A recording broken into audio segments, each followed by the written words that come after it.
A very good morning to all of you.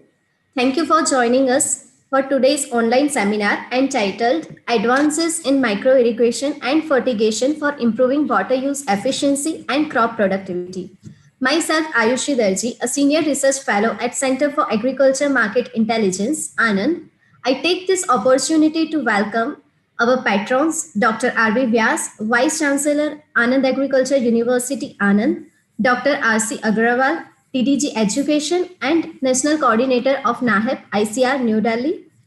Our chief guest and keynote speaker, Dr. R. Subbiah, Principal and Dean of College of Agricultural Engineering and Technology, Godhra.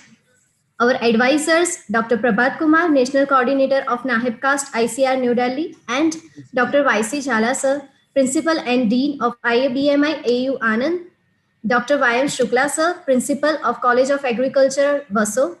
Today's guest speaker, Mr. Prashant Pancholi, Chief Agronomist, Gujarat State Netafim Irrigation Private Limited, Vadodara, Dr. H.D. Drang, sir, Professor and Head of Department of Soil and Water Engineering, CAET Junagadh, and Dr. K.C. Patel, Research Scientist at Micronutrient Research Unit, AU Anand. Our convener, Dr. R.S. Punde, sir, Professor and PI of NAHEP Cast Project, AU Anand. Organizing Secretary, Dr. Gautam Patel, Assistant Professor at College of Agriculture, Vaso.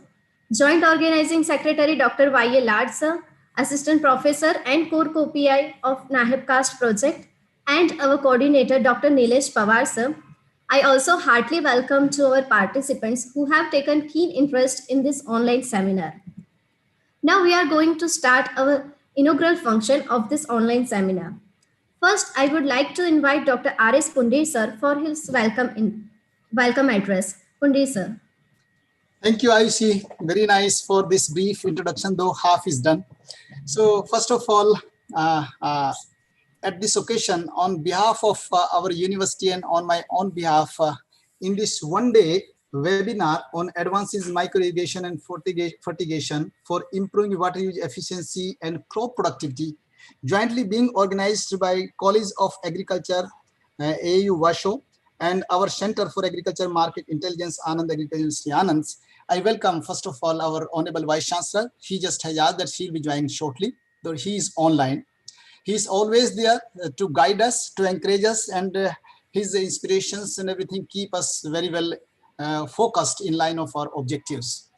I also welcome our very prominent speaker and chief guest of this today's one-day webinar, Dr. Subbiah, sir. You always there, sir, for our technical help as well as other help in running this project, sir. Much more than being a chief guest and keynote speaker for that, sir. I won't say much about you, sir. Sir, attending your lectures, maybe for everyone who is in that area or maybe in journals, is really a not only pleasure but enhance the knowledge of everyone on technical aspects of the issues. We always see these things. Maybe just 2 days back your lecture was very well taken up. We had excellent feedback on your lecture, sir. Even sometimes, sir, I may share with you little later that when we get the feedback from other universities on the lectures, specifically they ask these things, sir. So I welcome you, sir, as our chief guest and keynote speaker in this one-day seminar. I also welcome our National Coordinator Prabhat Kumar and Dr. Y.C. Jhala, both though they are right now not here, but they will be joining little later, sir. And of course, I will welcome here Dr. Shukla Shab, who is the Principal, College of Agriculture, Vaso, and this one-day webinar is being organized under his mentorship also. We can say definitely, sir. Welcome you, sir, Shukla Shab, this program. Also, I welcome all our learned speakers, Dr. Sri C.K. Patel, Dr. H.D. Drang, who is here. We can see here, well, welcome you, sir, and Dr. K.C. Patel. I also welcome here Dr. Gautam Patel, who is the secretary of this organizing this seminar, as well as my colleague and CCPI of HRM in this project, Dr.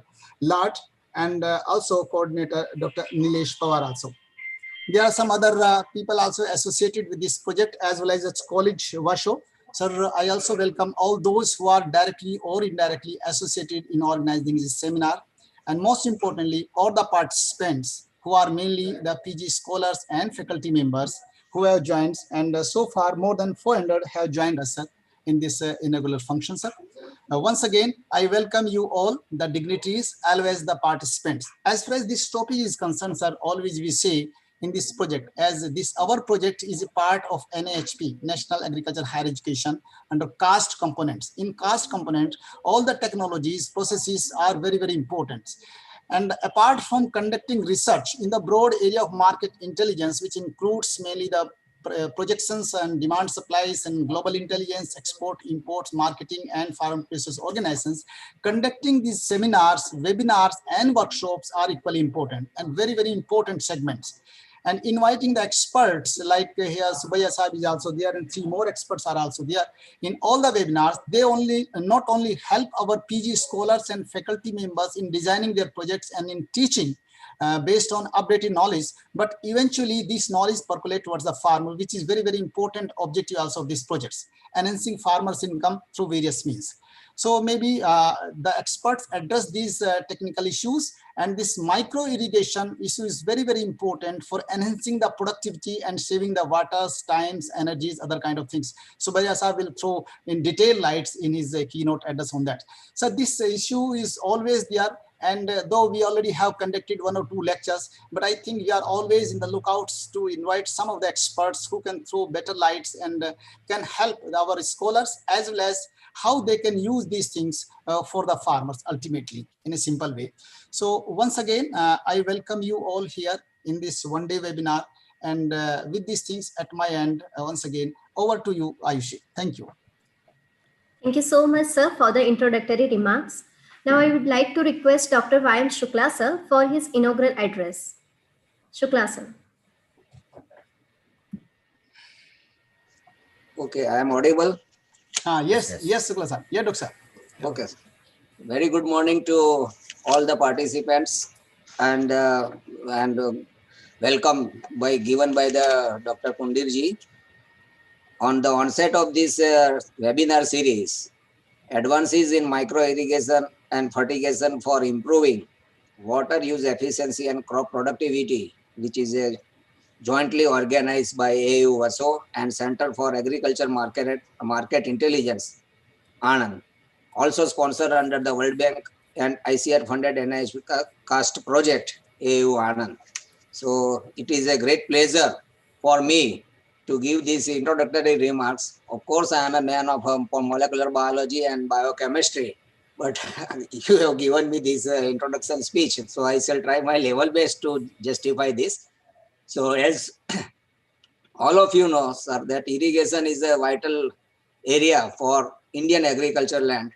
And out of this, Indian total cultivated land in India, which is around 160 million hectares, out of this only 48.8% is under irrigated, whereas 51.2 is under the rain-fed conditions. Again, in the 48.8% of irrigated land, various types of irrigation have been applied for the increasing the crop productions. And our problems for the irrigation is touted against because of these irrigation facilities. One is that irrigation, it is limited and it is under the various rain-fed condition also. Whenever the enough water is there, then only we can go for a proper irrigation system.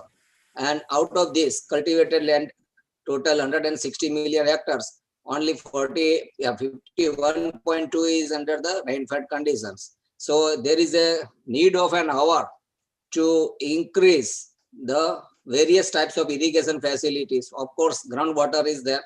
Then also a canal irrigation is there. But it is having the many problems. It is loss of water is there, and simultaneously the water is becoming a scarcity for the different parts of the India also.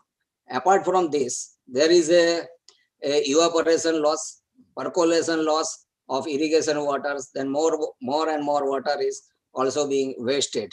So micro irrigation is one of the best options we can say that it can be implemented in India.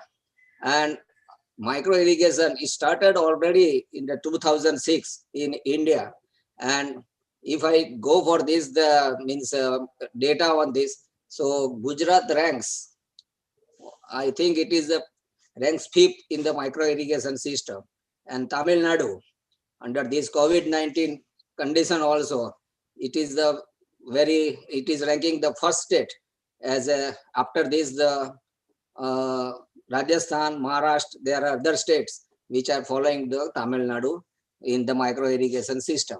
So what is in fact the micro irrigation system? If we go, that all of you are engineers, and for the students as well as farmers, the micro irrigations is low water, less water is requirement, low pressure is there, and under this we can save more amount of water, and whenever we need this water, saving water, we can also increase the crop production. So apart from this, so as you all know that India is facing population factors also. So to feed this, even though we are self-reliance on the various cereal production, but still there is a need to go for, say by 2050, our population will reach to 160 billion.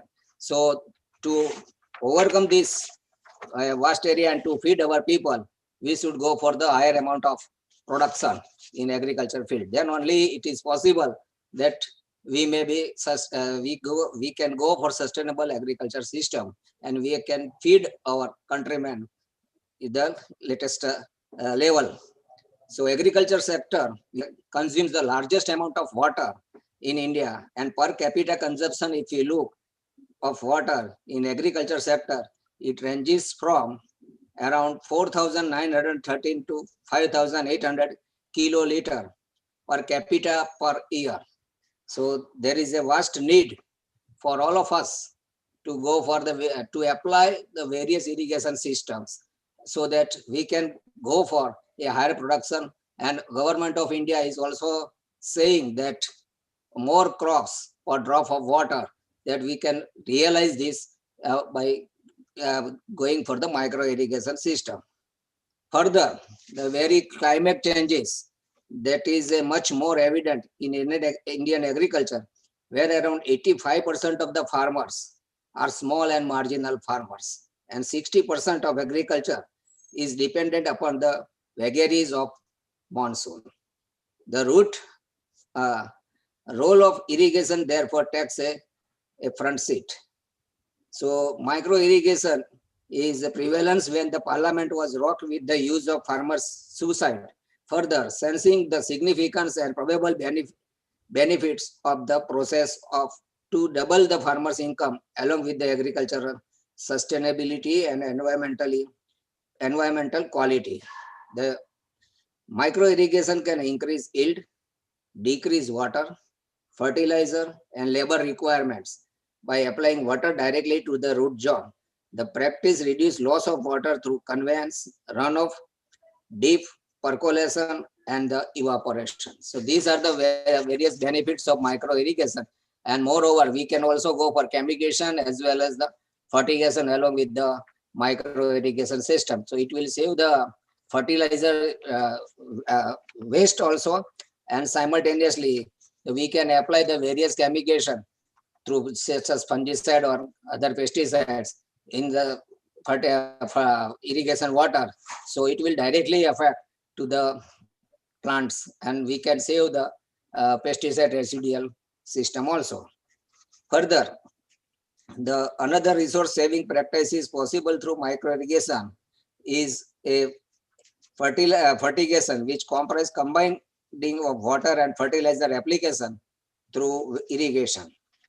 Fertigation results in balanced nutrient applications, reduce fertilizer requirements and of around 17 to 42%, we can save the fertilizer waste.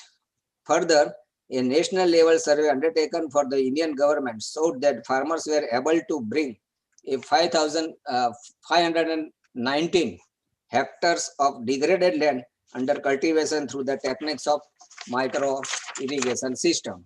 And there are various other benefits also, that plants are facing abiotic stress factors like drought as well as salinity. So we may overcome these problems because whenever this furrow irrigation is given, at that time the salt means irrigated water is having the higher amount of salt. So we can reduce this by applying the micro irrigation system. So micro irrigation system no doubt will help to save the water and to apply the water for the biological system, and further it will also overcome the drought as well as the salinity problems also. I hope that this webinar series will bring the fruitful results for all the beneficiaries like the entrepreneurship, farmers, students, and faculty members for enriching our knowledge on this fertigation as well as the micro irrigation system. I once again thank you for providing me an opportunity to express my view. Thank you, sir. Thank you so much, sir, for your kind words. Now I humbly invite our chief guest, Dr. R. Subbiah, sir, for his keynote address. Please, sir.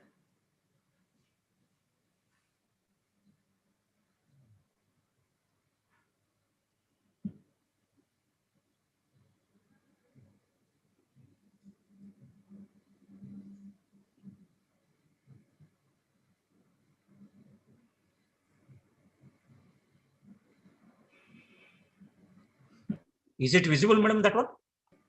Yes, sir. Yes. Okay. Good morning to you all. Respected Honorable Vice Chancellor Dr. R.V. Vyasa and Dr. R.C. Agrawal from ICAR, who has provided an opportunity of NEHP cost project to Anand Agriculture University. And I am highly thankful to Dr. Yogesh Shukla and J.R. Patel for providing me an opportunity to share my views, particularly on drip irrigation advances on one-day seminar entitled Advances in Micro-Irrigation and Fertigation for Enhancing Water Use Efficiency and Crop Productivity. So I am thankful even to Dr. R.S. Pundir, PI, NEHP cost, and Yogesh Lad, and our experts who are teaching, my colleague, Dr. Rank, C.K. Patel, K.C. Patel, and others. So today, I am just giving an engineering view of crop scheduling, because the subject of drip irrigation as well as the crop scheduling is a matter of concern between agronomists, soil scientists, and engineers. And how this view will be different from an agronomist point of view, engineering point of view, as well as a soil scientist point of view. So my concern is I am just putting up the scheduling approach with an engineering view today. We know practically the annual precipitation is 4,000 billion cubic meters in India with a flow of rivers 1,869 billion cubic meters, confined rainfall of even 90% between June to September, utilizable surface water 690 billion cubic meters, replenishment groundwater per year 433 billion cubic meters, out of which the 74% is contributed from the rainfall and the rest 26% from canals, ponds, and other water conservation practices. Net groundwater availability 398 and utilizable potential is 253. And out of this, 91% of the total groundwater draft is irrigating 62% of the irrigated area within the country. And if you see, we have groundwater commands and canal water commands. We have invested a lot, particularly in the canal commands. And the canal commands, even though we are investing a lot of money into it, but the productivity is not coming to the tune what we expected. And the created potential and usable potential, there is a vast gap within it also. But the groundwater command area is shooting up very highly with a very good rate. Now, if you see it, we have in the major, minor, and minor surface and groundwater and total, the created potential and utilizable potential. There is a gap between this. And the net irrigated area from different sources is also enlisted over here, which are given in 2008 by Government of India. Now, if you see it, our groundwater canal contribution is 23.66%. And there is a vast gap between created and utilized potential, even though we have ultimate potential is also given for each water resources. Now, why this gap is? Whether it's leakage, structural failures of the canals, poor maintenance, and siltation of the canals, lack of control structures and regulation gates, irregular canal water supplies, canal breaches, which are during peak demand periods, embankment failures, overtopping, internal erosion, piping, and a delay in on-farm development works executions, particularly field channels, land leveling, shaping, and lack of sound canal schedulings also. Even after if you create all the potentials, even still 31% of the cultivable area will remain under rainfed conditions.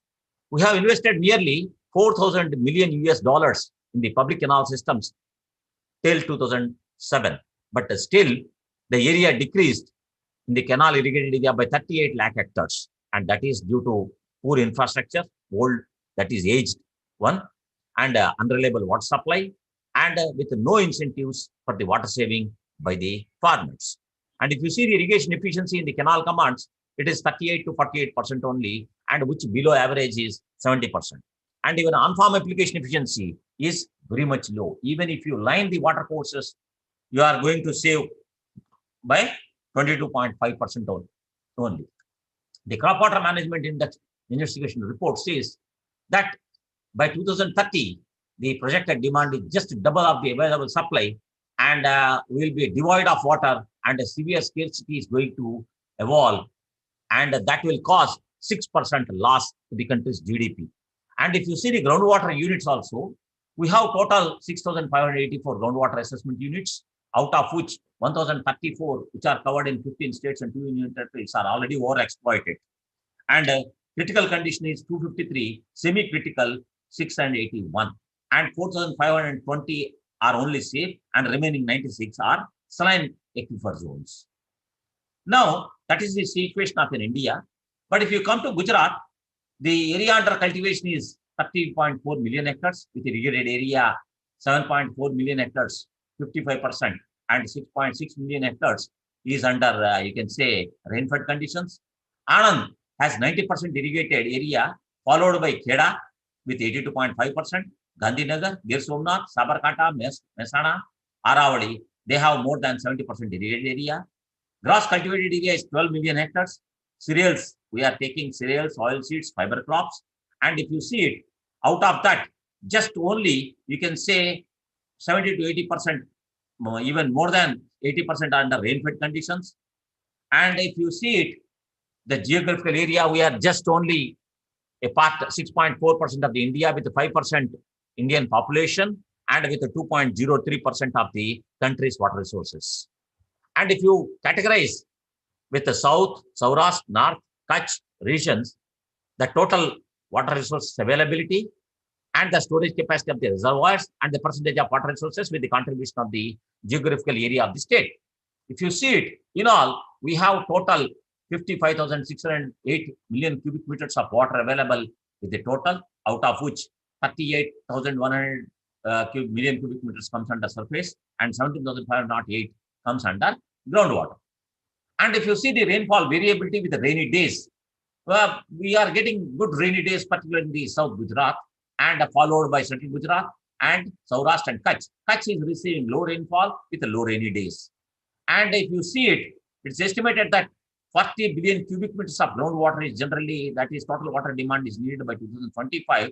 And by 2050, we need 57 billion cubic meters of water. And we are under severe scarcity. If you see it particularly, even if it is less than 1,000, 1,500, we are seeing severe water scarcity. But if you see the Gujarat condition, North Gujarat, Saurashtra, as well as Kutch, all these three, they are facing severe water scarcity than they recommended by even World Health Organization and FAO also, both. So that is the situation, and alarming situation is coming that future is going to have a water wars among the states and among the districts and among the people. Now, if you see the water demand, future requirement is 58,263.5 million cubic meters. Present gap right now in 2019, it is 13,678.4 million cubic meters. And future gap by 2020 and 2025, this is going to be enhanced by 14,408.2 million cubic meters. So huge gap right now is existing, and it's going to be severe in the coming years. And the water demand in agriculture, domestic, industrial, and total demand is given here. For even district-wise, if you see it, how much is the demand and what is the availability? For district-wise, in Gujarat by 2020 demand, if you see it, in most of the cases, if they see in most of the gap, it will be Ahmedabad, Bharuch, Narmada, Patan, Tapi, Vadodara has ample of water availability as per current situation. Junagadh has wider gap, 1416.9 million cubic meters, followed by Amreli, 1386, Banaskanta, 1341.1 million cubic meters, which is expected to increase by 2020. And if you see the region-wise area, this is the 38% is under Saurashtra, 23% middle Gujarat, North Gujarat 22%, and 9% and 80% with Kutch and South Gujarat. But if you see it, we wanted to bring 17 lakh hectares, nearly 18 lakh hectares to be brought under MIS, out of which we are at present 9,75,000 hectares only, 53.48% only. And if you see it, percent of irrigation, only certain districts are only percent of irrigation is high. Otherwise, we are below 50% on an average. These are the cases with individual district wise. Now, the government of Gujarat, they have already undertaken this project to create additional area of 17,57,148 to be brought under irrigation between by the 16 to 17 to 19 to 20 by 5 departments, and each department is given allocated, the total budget allocated is 7,83,457 lakhs of rupees. That means is allocated, out of which the Sardar Sarovar Narmada Ligam, Water Resource Department, Gujarat Watershed Management Agency, GLDC and GWRDC are given the targets of bringing additional area under even irrigation, that one. And in addition to that, they wanted to bring more area under sprinkler and this micro irrigation systems. But why we are saying micro irrigations? Because even if it is surface, drip, as well as sprinkler, the conveyance efficiency, application efficiency, moisture evaporation, and overall efficiency. If you see all these things, they are much higher than the gravity irrigation systems or surface irrigation systems. So drip is the top of all the criteria is being satisfied. And for saving water, there is a acute need that we should go for micro irrigation system, particularly drip in this one. Now, I'll come to a important aspect of virtual water here right now. I wanted to say India is using 2 to 4 times of more water to produce unit of grain in comparison to China and Brazil. And we are importing 1% of the available water every year from other countries. How it is saying. And China is the net importer, and India is exporting rice, all water intensive commodities, rice, cotton, sugarcane, soya bean, to all the countries. But where, if you see it, the policy of China, they export only vegetables, fruits, and processed food. That means high water intensive crops we are producing, and that we are supplying it to other countries. That itself shows that we are bringing, even though we are water scarce country, we are producing lot of crops and exporting it.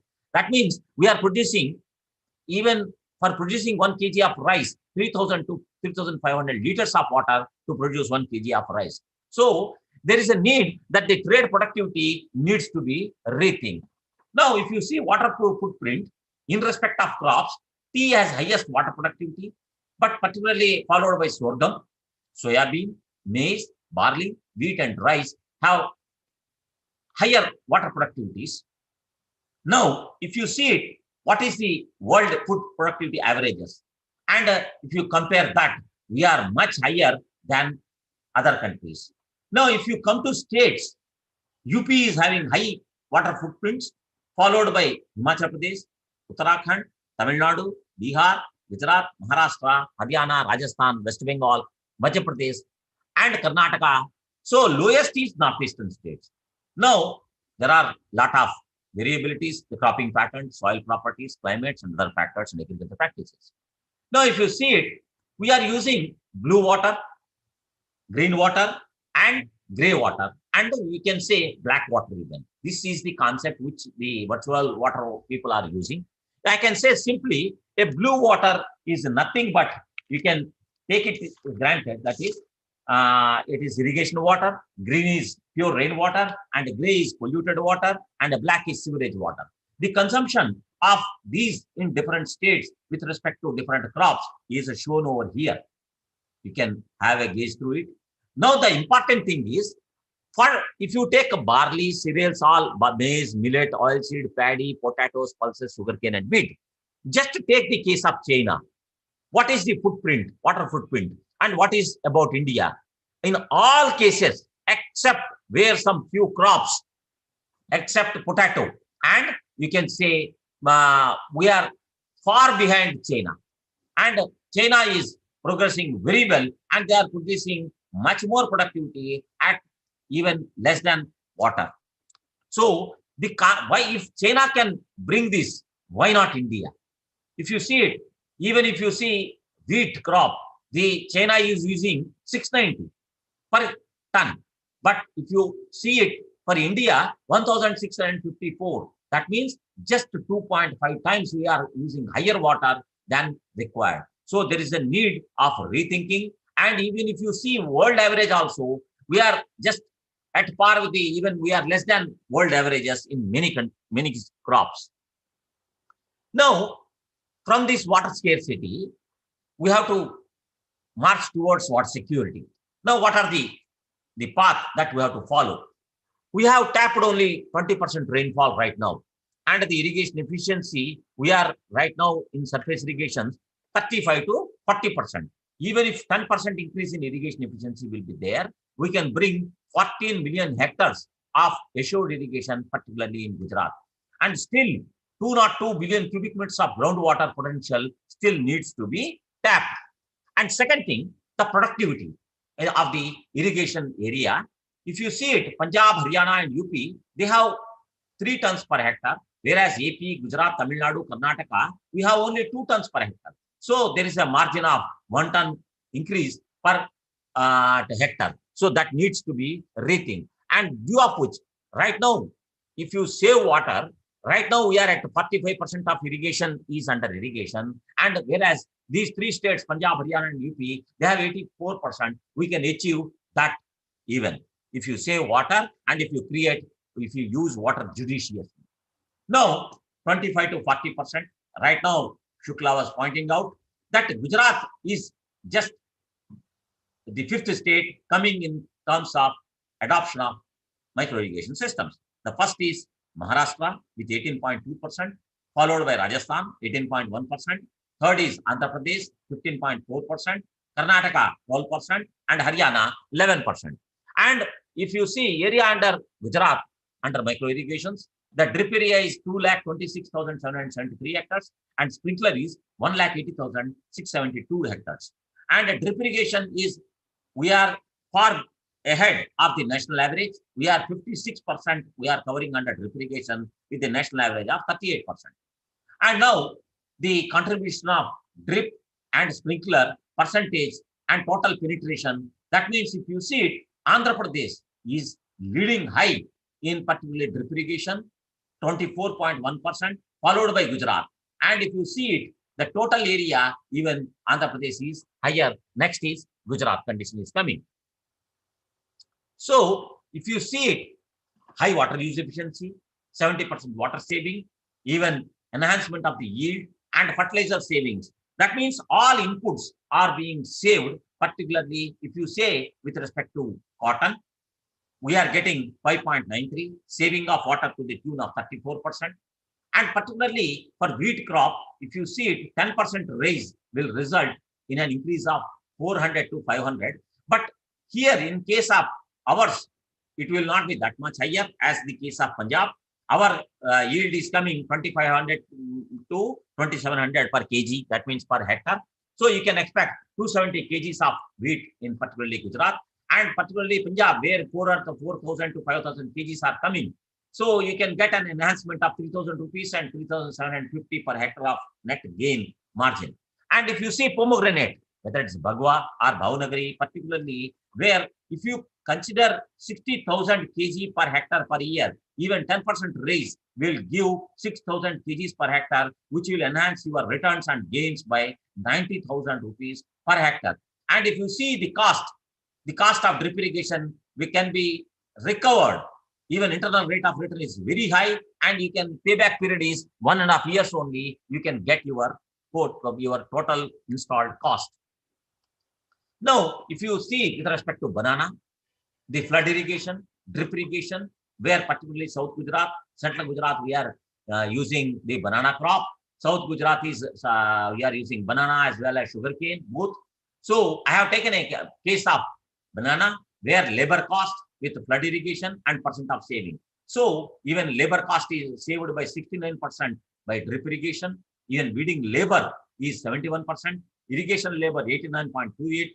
Even cost of cultivation is less by 23%. Gross margin can be enhanced by 22%. And even water productivity is just double than the flood irrigation, particularly the case of banana. Now, if you see even energy usage, when you are saving water, that much energy you are saving, you are particularly towards irrigation. So 350 to 450 kilowatt hours per hectare can be saved about the energy usage. Water use efficiency is enhancing by 30 to 60%. Cost of labor, fertilizer, and pesticides can be reduced. So when resources are judiciously used and cost of cultivation is reduced, net gain margin will be high, and the reality of our Honorable Prime Minister can be realized that by doubling the farmers' income by 2022, even the cost of the system can be recovered within 1.4 years. The case of Gujarat, the same thing is even labor requirements we are reducing by 29%. Fertilizer use efficiency, you can get it 26%. Same thing with energy and water use. Even this is the payback period. Within, you can say 1.5 years to 2 years is the payback period, particularly for the drip irrigation. Now, in India, on an average, if you see it, the saving in energy consumption, this is a survey that is conducted by the Plasticulture Center of the Government of India over nearly 20 states, and they have finalized, particularly for drip irrigation, saving in energy consumption is 30.5%, fertilizer consumption 28.5%, saving in irrigation cost by 31.9%, new crop introduction successful rate will be 30.4%, fruit productivity enhancement is 42.4%, vegetable productivity is very high. That means particularly where vegetable production, Northeast states, as well as even South Gujarat and even Middle Gujarat, where we are doing. So 52.7% enhancement is there, and farmers' income can be increased by 42%. So when so many advantages are there, why not we going for drip irrigation? Now I'll come to the technical details. If the agronomist, when we are doing, and an engineering, when we are doing an irrigation scheduling, so we are saying 0.8% of IW by ETC ratio accepted with respect to the crop. We are saying we have to schedule irrigation by 0.8% of the IW by ETC ratio. But a system which is adopted right now, and a system which is having 7 years, and a system with 10 years, if you schedule with the same rates, are you going to get the same yield out of it? We have to say no, because the clogging problems, the water problems, the system problems, they are always there.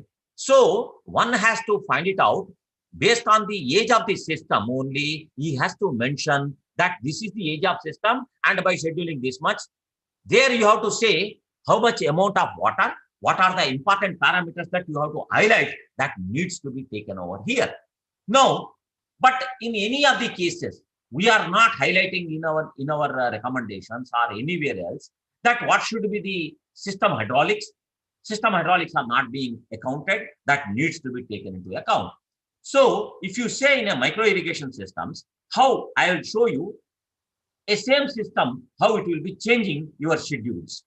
So your uniformity parameters that are to be taken, emitter flow variation, Christiansen's uniformity coefficient, coefficient of variability, and statistical uniformity coefficients, which is introduced by Broads in 1981, are the main criteria which is to be taken. Now, if you take CV, it is suggested by Wu and Bargan. Emission uniformity was suggested by Keller and Karmali. And if you see it, a good system should have less than 20% variation for a high value crop. And if you consider 30% or more percent variation, it is accepted, not accepted for particularly for high value crops. Even emission uniformity for the trickle systems for high value crops should be greater than 85%. But in any of the cases, neither we are mentioning the CV, emission uniformity of the systems, and what is the hydraulic variation that we are getting within the systems. Even single emitter systems, the hydraulic variation should be less than 6.65. The manufacturing variation should be less than 5%. And the confidence bands, particularly for hydraulic variation and for manufacturing variation for marginal emitters and for high value crops, I have already quoted. And if you say if the coefficient of manufacturing variation is greater than 10%, it is not desirable for an high value crops. And that means we have to say wherever breeder seed production programs are being adopted, we have to go for good systems with hydraulics after evaluating. So if you can say only when the emitters are performing nicely or not.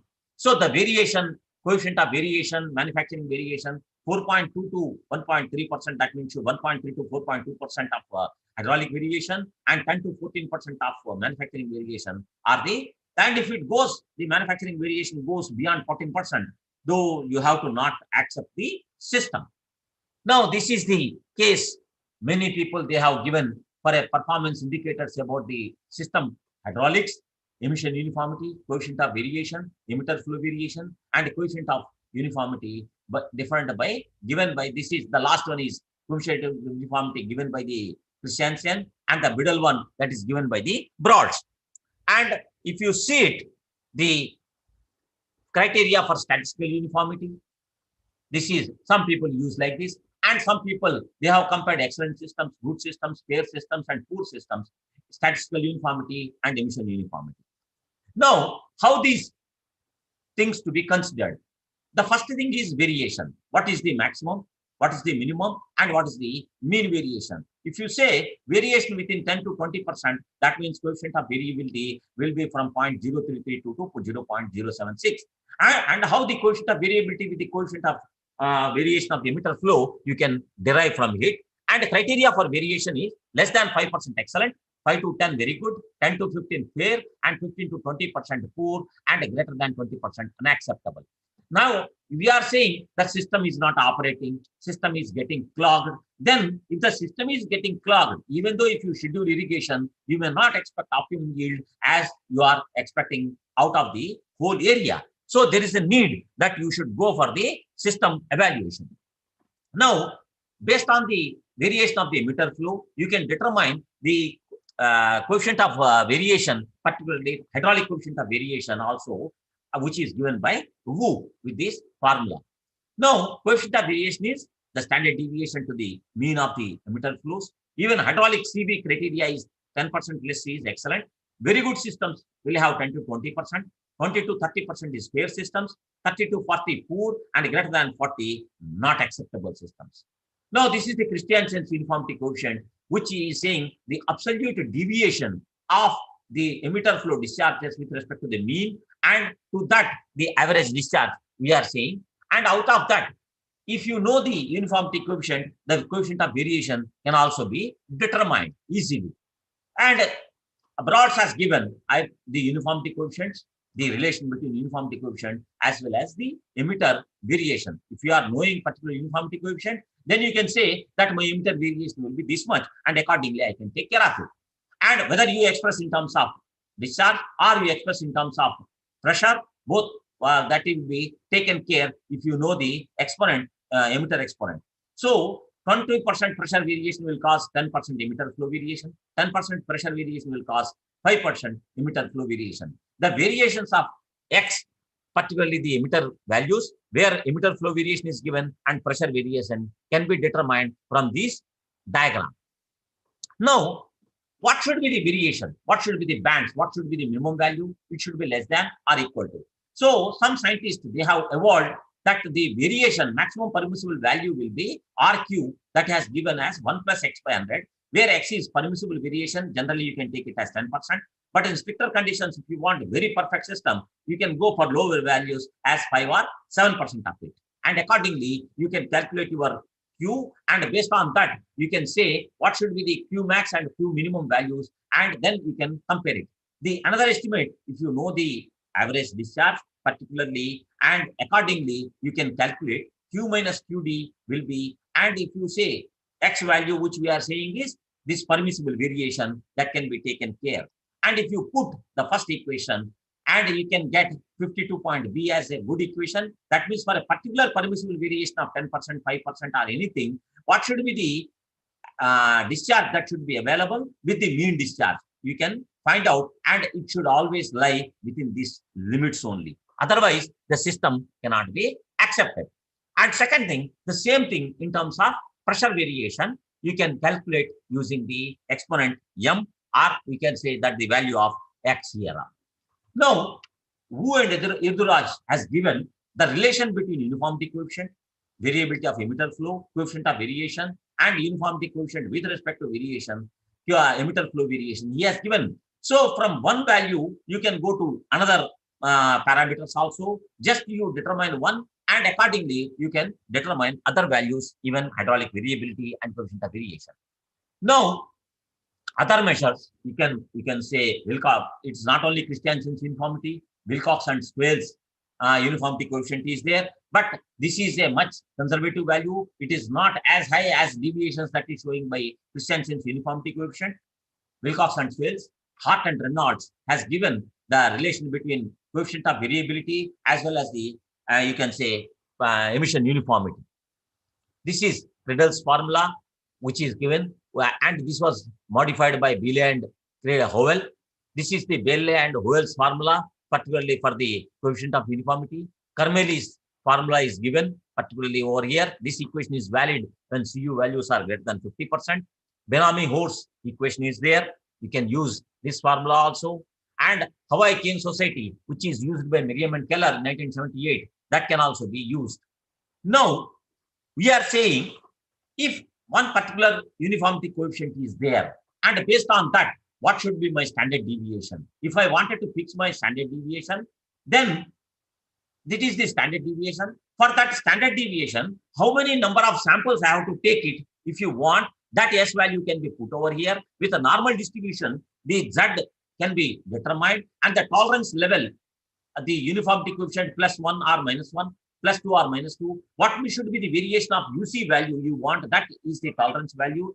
For that, what should be the standard deviation? How many number of samples that are to be taken for testing, that is given over here. So, if you see the Z value for 80%, 90%, 96%, 1.28, 1.65, and 1.96 respectively. So, based on the required tolerance and based on your statistical confidence value, you can, for various UC values, you can determine what should be the number of tests particularly required for achieving a particular standard deviation. This is very important, which you have to take care. And the manufacturing variation is your standard deviation by the mean of the emitter flow, which is given. And the second thing, if you want a manufacturing variation, your Q variation is nothing but coefficient of variability of the manufacturing variation can also be taken into account. This is the total variation which Broads has given. It is the square root of hydraulic variation and manufacturing variation. VM is given and hydraulic variation is given. You can find it out. Hydraulic variation means by changing the pressures and by constant maintaining the pressure and by changing the dripper, you can see it, the manufacturing variation. And if you see it, the statistical uniformity with respect to the emitter discharge coefficients, if you want, you can determine the statistical uniformity just by the values of the statistics here. And even if you know the hydraulic variation of the emitter, that also can be expressed, and the uniformity coefficient with respect to the emitter also can be known if you have the emitter exponent with it. Now, this is the total hydraulic variation and manufacturing variation that comes under your total variation. And emitter performance coefficient of variation that was developed recently, that is where you can say your emitter discharge coefficient of variation V2S, which is determined earlier, and emitter variation due to hydraulics, the difference of these two squares, and with a square root you can determine it. Now, a comparison between uniformity coefficient as well as the statistical uniformity was given by Hart and Reynolds, which was, you can say, and if you know the coefficient of variability, you can find out your uniformity coefficient. And if you know the statistical uniformity also, the uniformity coefficients can be adjusted based on the statistical uniformity that is being given. Now, the next one, this is with respect to the system, and another with respect to the soil. With respect to the soil, if you see the infiltration depth, that is very much important. So, if you say how much is the infiltration depth, if you are putting based on the saturated hydraulic conductivity only, the soil will be in a position to take that much of infiltration of water. Then you have to estimate that can be easily estimated if you know the saturated hydraulic conductivity of the soil. So, based on that, you can take it. The distribution uniformity is with respect to the soil infiltrated depth. So, Merriam and Keller has given based on infiltration depth.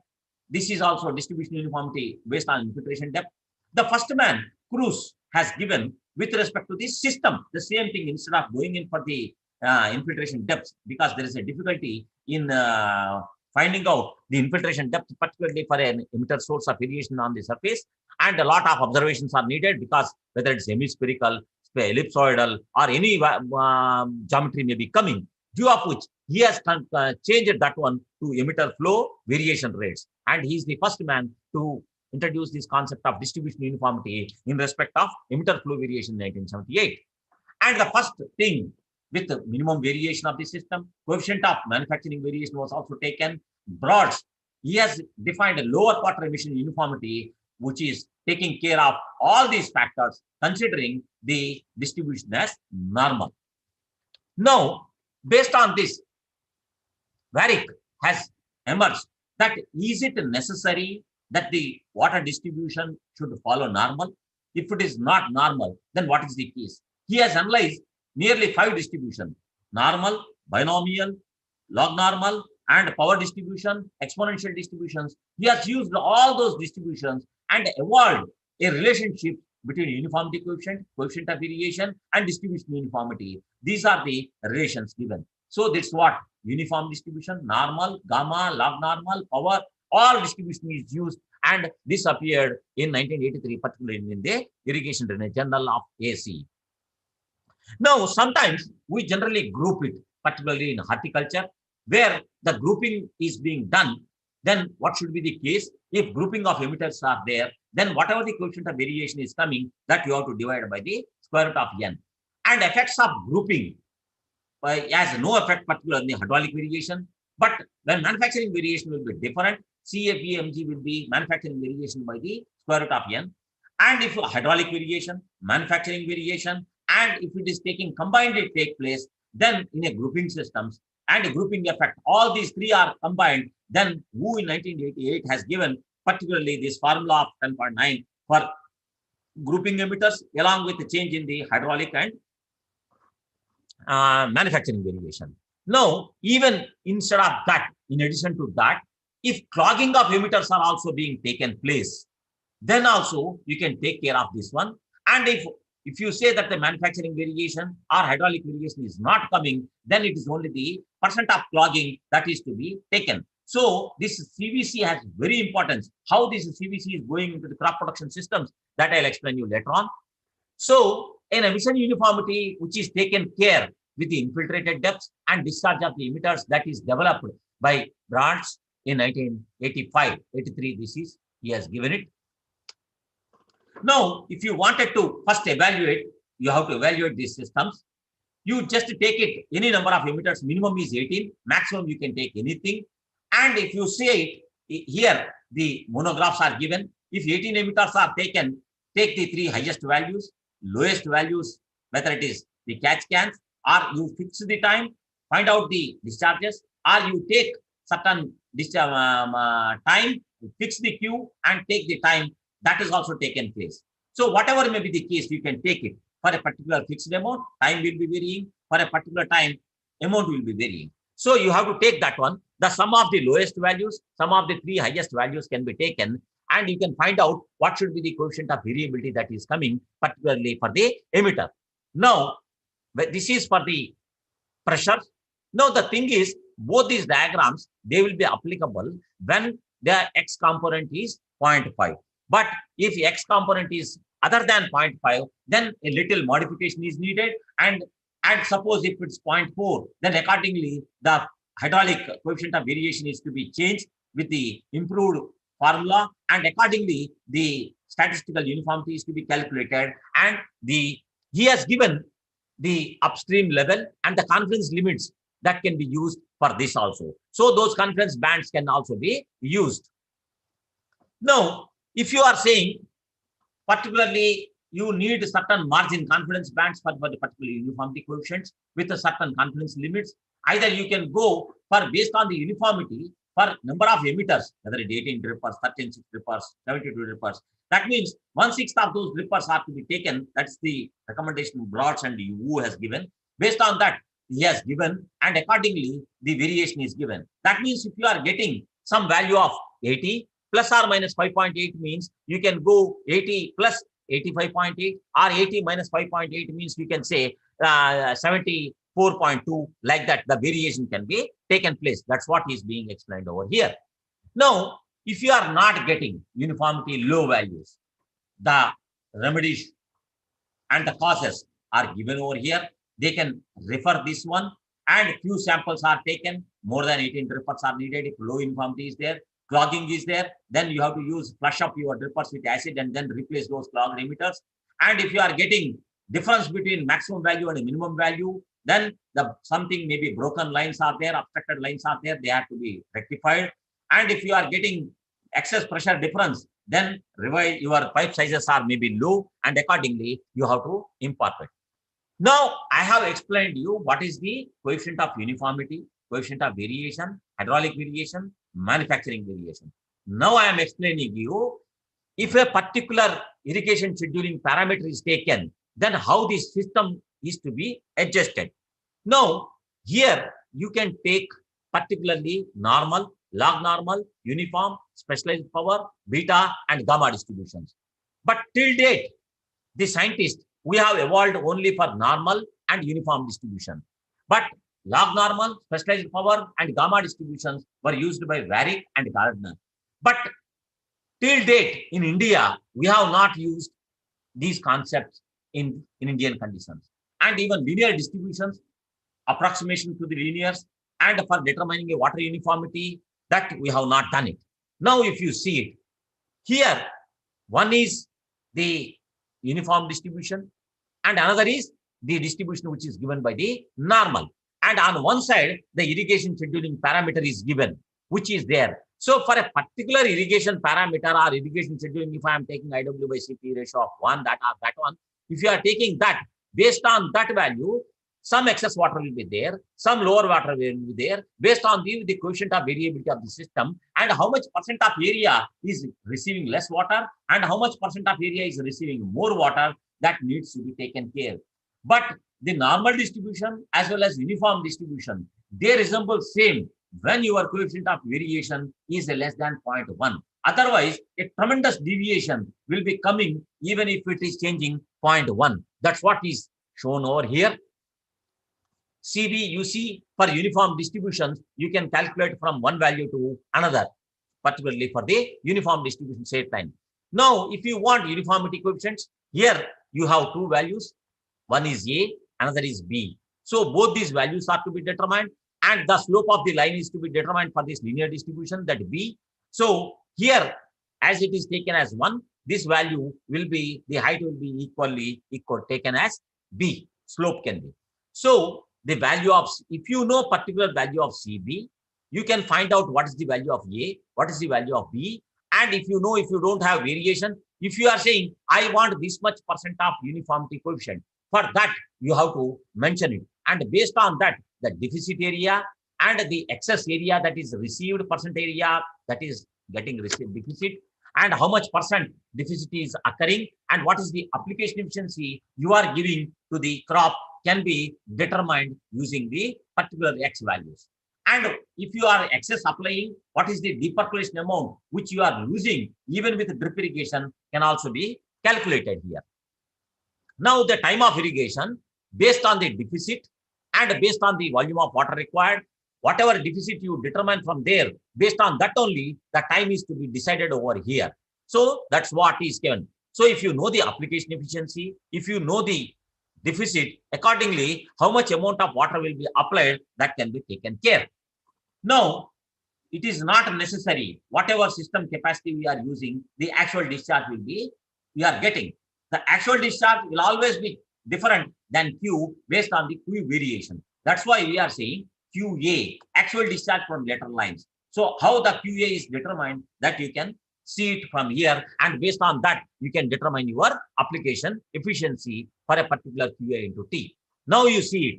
For 10% variation, the normal as well as linear distribution, uniform distribution, they are resembling same.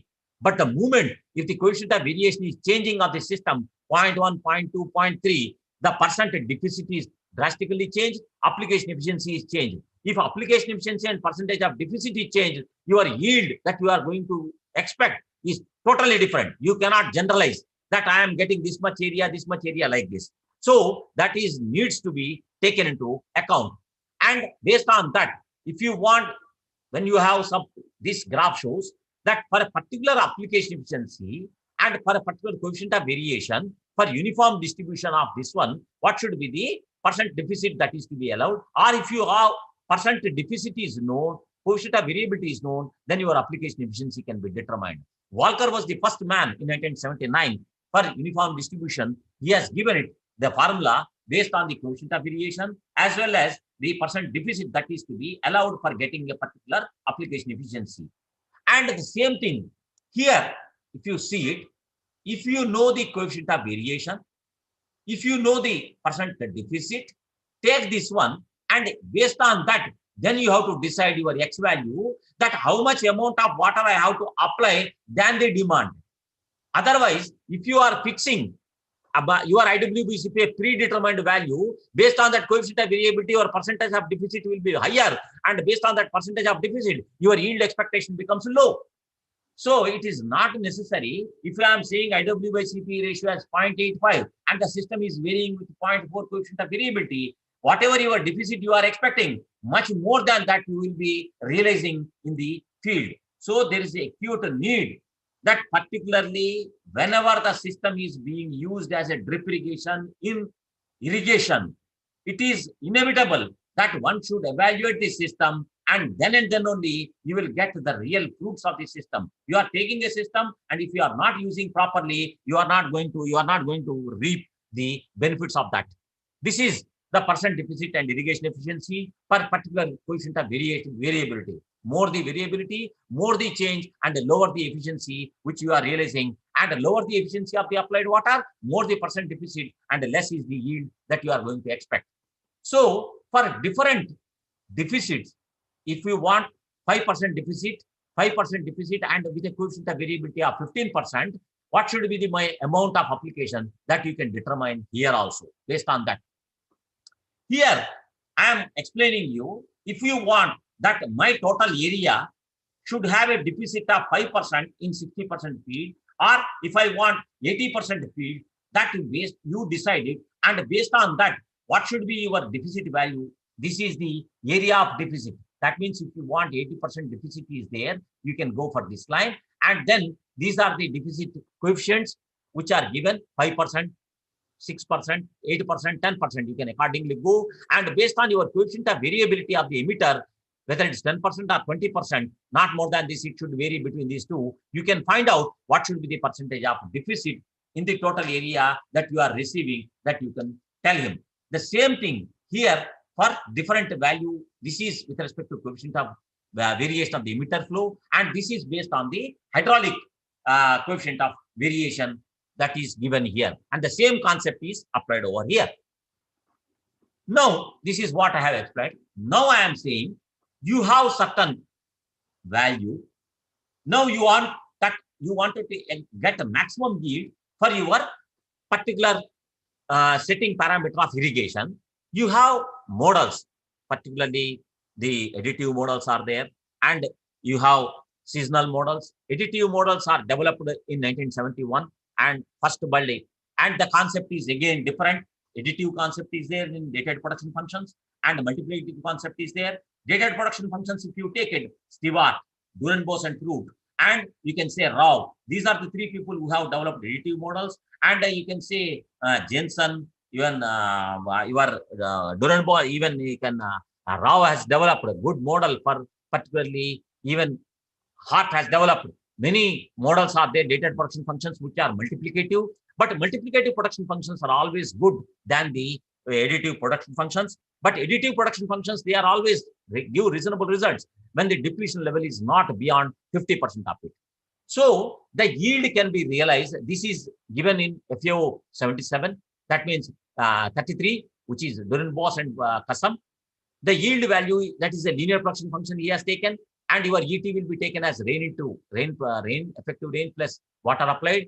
And based on that, if you consider rainfall as 0, it becomes the total amount of water applied. And based on that, this is nothing but your deficit, and the deficit value for uniform distribution can be given as x minus a by 2bx, and x is your parameter which you are taking as irrigation scheduling, that one. Based on that, what should be the yield that you should realize, that can be mentioned here. And this is the A value and B value can be attained only when if you know the coefficient of variability of the system, without which you cannot determine. Either you should know uniformity coefficient or coefficient of variability of the system.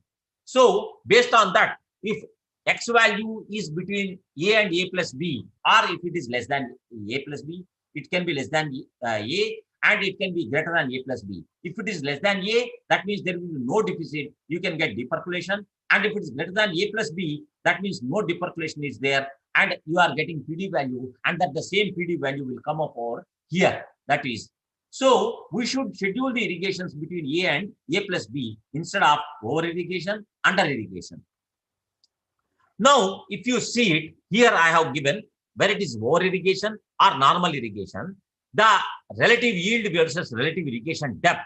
When coefficient of variability of the system is there, that means when relative irrigation depth is in between 0.4 to 1.4, the coefficient of irrigation always plays a critical role. This is what I wanted to highlight here.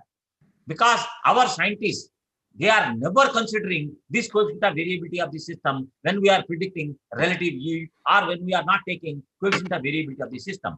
So there is a need that if it is going below 0.4, it is, you can say, over irrigation or under irrigation. So don't consider that. That is important.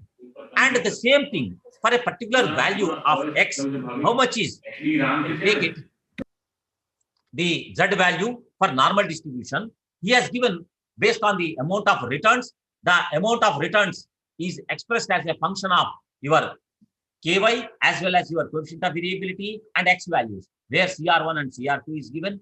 That is taken care, and this same equation can be arranged as here. Now, if you differentiate this equation with respect to x, you can get your optimal value of x0. That means at what value of the x, based on your coefficient of variability of the system, you can decide the optimal value of the irrigation. That is exactly what we are suggesting, particularly for the irrigation. And based on that, you can decide your amount of water application also. That can be mentioned over here. Now you are saying, based on the income, relative income and total relative returns and relative irrigation depth, here also for a KY value of seasonal value, you can take dated values also. Based on that, you are clearly showing when the uniformity level is between 0.6 to 1.4, uniformity is highly relevant. For over irrigation or under irrigation, coefficient of uniformity is not required. But we are confined between the optimal value, the CV is to be taken into consideration. So my humble request to all the scientists who are doing particularly in drip irrigation, particularly with respect to the crop, they should analyze the hydraulics and they should mention the system details, everything that is needed. And based on that only, the time of operation that is needed, that can be decided, which is your required irrigation depth, and to the, even if it is single irrigation event or over the seasonal irrigation, you can find out based on the values. So if it is x is less than a, over irrigation, exactly equal to a, it is conventional irrigation or minimum irrigation. Optimal irrigation is x is equal to x0. Simple irrigation schedules means whatever needed, whatever you are applying, x is 1. And when it is a plus b, that means your system is, you can say, maximum meter flow variation is being taken, and minimum is taken when it is greater than a plus b. Now, when rainfall is taken into account, in the previous case, we have taken effective rainfall as 0. But when rainfall is taken, you can say y by y0, the rainfall will be taken, and you can take accordingly the effective rainfall. Dastane, which has given lot of approaches for estimating the effective rainfall, and even FAO crop wet has already mentioned the equations for that. You can use that, and accordingly, for a particular coefficient of variability, what should be the yield reduction and what will be the relative water application, that can be easily analyzed with these graphical considerations. And if you don't want graphs also, you can computerize these results. And this is the net return function when rainfall is accounted particularly for that. And if anybody is needing, we can explain it. And accordingly, the optimal deficit value can be determined for this yield reduction graph also. Now, this is the case. This is the graph where when rainfall is accounted. Now, this is a case of uniform distribution. When CV is greater than 0.2 or 0.3, then you can say the normal distribution is coming. And that normal distribution, when it is coming, how the approximation is to be taken, that is given. But here, there are two approaches. One is, if you know the uniform distribution, from those values only you can transform to normal distribution values also. And people have already given normal distribution approximations, and based on that you calculate your areas. That also you can be done. So if you say normal distribution, there are certain empirical formulas are there, particularly for mounded distributions, where your interval is there. 68% will lie within 1% standard deviation. 95% of the observations will be with 2 standard deviations from the mean, and the 99.7% deviations data will lie between 3 standard deviations. This is called Mound distribution and empirical formula. Now, I am explaining you the first thing. If you have one thing on uniform distribution, how that uniform distribution can be transformed to normal distribution, and normal distribution values can be interpreted. So here it is a normal distribution is given, and the moisture distribution within the soil profile is plotted over here, and the emission distribution, this is the distribution which you are saying normally. So for a particular coefficient of variation, what should be the soil moisture variation within the soil is shown here. For if this is how much amount of water, how much amount of the deep seepage that is taking. So from this, you can calculate seepage value. You can calculate surplus water, that means over irrigation, deficit irrigation. Here, what thing is, one value we are saying alpha. This is accepted by Chow. He has evolved it. It is nothing but the KT value which we are using in hydrology. So for a particular moisture distribution, you fix that value, and it is varying between -3 to +3. That is the value. So you can take any particular value which you want based on your coefficient of variation, and accordingly you can calculate it. And this is the same thing when it is uniform distribution. Linearity is taken, how that is taking place, and the same value can be used to calculate your area of seepage, deficit area, deep seepage volume, over irrigation, and deficit irrigation using the same value alpha. This was the first Broad's contribution, Amir and Broad's contribution that is given in 2003. That is, now in incomplete over irrigation is there, incomplete deficit irrigation, you can say it here. So irrigation efficiency can be calculated based on here. Now I have just given you a formula. If it is, you are saying, sir, I am not knowing how much amount of water stress is needed. If you don't have those values, you just put the value of P that you are getting from the Dorenbos and Customs book, and that based on your evapotranspiration, based on type of crop, the P value can be taken, and you can estimate your PD value based on your ETC RP, which can be calculated by the procedures given by FAO 56. And based on that, you can define the value of P for a particular crop where moisture stress starts evaluating. Now, this is with respect to the system for a particular coefficient of variability. Now I am saying whether you are taking seasonal production functions or dated production functions. Based on that, which is a seasonal production function, is always quadratic, and based on that, you can determine when land limiting conditions and water limiting conditions, and for maximum yield conditions. These 3 formulas are given, and from the seasonal production function, you can determine these values. And if you want the rainfall for rain-fed agriculture systems, if you wanted to account for the rainfall also, you can modify your A and B value. But here, the thing is, it's a lumped system. It's not a distributed input. But if the distributed input of rainfall, distributed input of water is to be taken, then one has to go for dynamic programming with a sequential optimization. Otherwise, but the difficulty with the dynamic programming, curse of dimensionality is there. You can't go for more than 3 to 4 state variables. If it is going beyond 4 state variables, the computational efforts of the dynamic programming becomes extraordinarily cumbersome. Now, the concept of this is when seasonal production function is taken, but when the concept of differential response function is to be taken, then you have to schedule your irrigations based on stage wise, and accordingly, the combined response function is to be developed. And when combined response function is developed, you can differentiate with respect to the calculus of variations. You can determine the value of x1, x2, x3.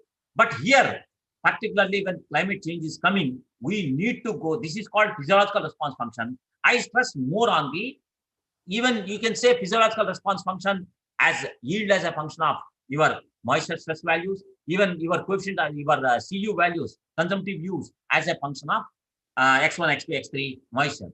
But if you are saying economic response function, which economic people are using, economics people, then you have to go for the economic response function. So evaluate physiological response function and economic response function. The economic response function is when del y by del xi is equated to the area of the crop to the area of the, that means price of the water to the price of the product. Then it becomes your economic response function, and accordingly you can calculate your economic response functions. And now you see it when economic response functions are there and when your physiological response functions are there, whichever less you take it, that will go in the equations of in the above linear distribution or normal distribution, and accordingly you can decide what should be the coefficient of variability of the system, or based on that also you can decide. Now here the graph we are showing for normal distribution. For normal distribution, the concept of Losada was taken by Montoni. Here he has given for border irrigation and check basin, there the uniform distribution is taken, and accordingly the normal distribution is normal curve is taken. How much amount of water is diverted from the canal and how much is net depth that is being used for leaching purposes, and what should be the deficit value. He has used a deficit coefficient called a CD, and that is CD and that what you are determining in the previous case response functions, they are the same thing. So that you use it, and based on that a linear production dated production function is taken for seasonal, the Stewart model where beta, and you can take the, if you know the KY values, Pescaris has already given in 1981, the transformation of the KY values to the respective beta values can be given. Now, gross irrigation depth, required irrigation depth, deficit irrigation. This deficit irrigation is to be taken, and accordingly, the concept, I am not going in detail of this completely. I will explain you. Here is the case. This is the CD. That CD you are getting the deficit coefficient. That deficit coefficient is explained. You can take whatever the deficit coefficient is there that you have to bring from the response functions. And based on those response functions, that CD is to be taken. Beta value will be coming from the crop stress, and P is the fraction that is contribution with the rainfall and other sources. Based on that, now that CD is to be determined. For that CD, you can get that CD value as the coefficient of uniformity, required depth, and gross depth. You use this value based on your system, what your CD is getting. You have some response functions suggested from the crop response, physiological response functions or economic response functions. Compare that with that one, and whichever is coming high, then you have to go for that only, instead of going whatever your suggested value. That's what is I wanted to highlight particularly. This is the case when uniform distribution is there. And for CUC, again, you have to go for whether how much variation is needed. But when it is coming to normal distribution, when normal distribution can be assumed when CD is less than 0.5, and it is accepted because more than 40% we are not even accepting it. Then the first man, Anyoji and you, they have concepted the total area, deficit area, exact area, water receiving, and excess areas. So the zones they have categorized using the normal distribution probability characteristics, and those probability characteristics were taken, and accordingly they have calculated the value using Abramovitz and Stegen approximations.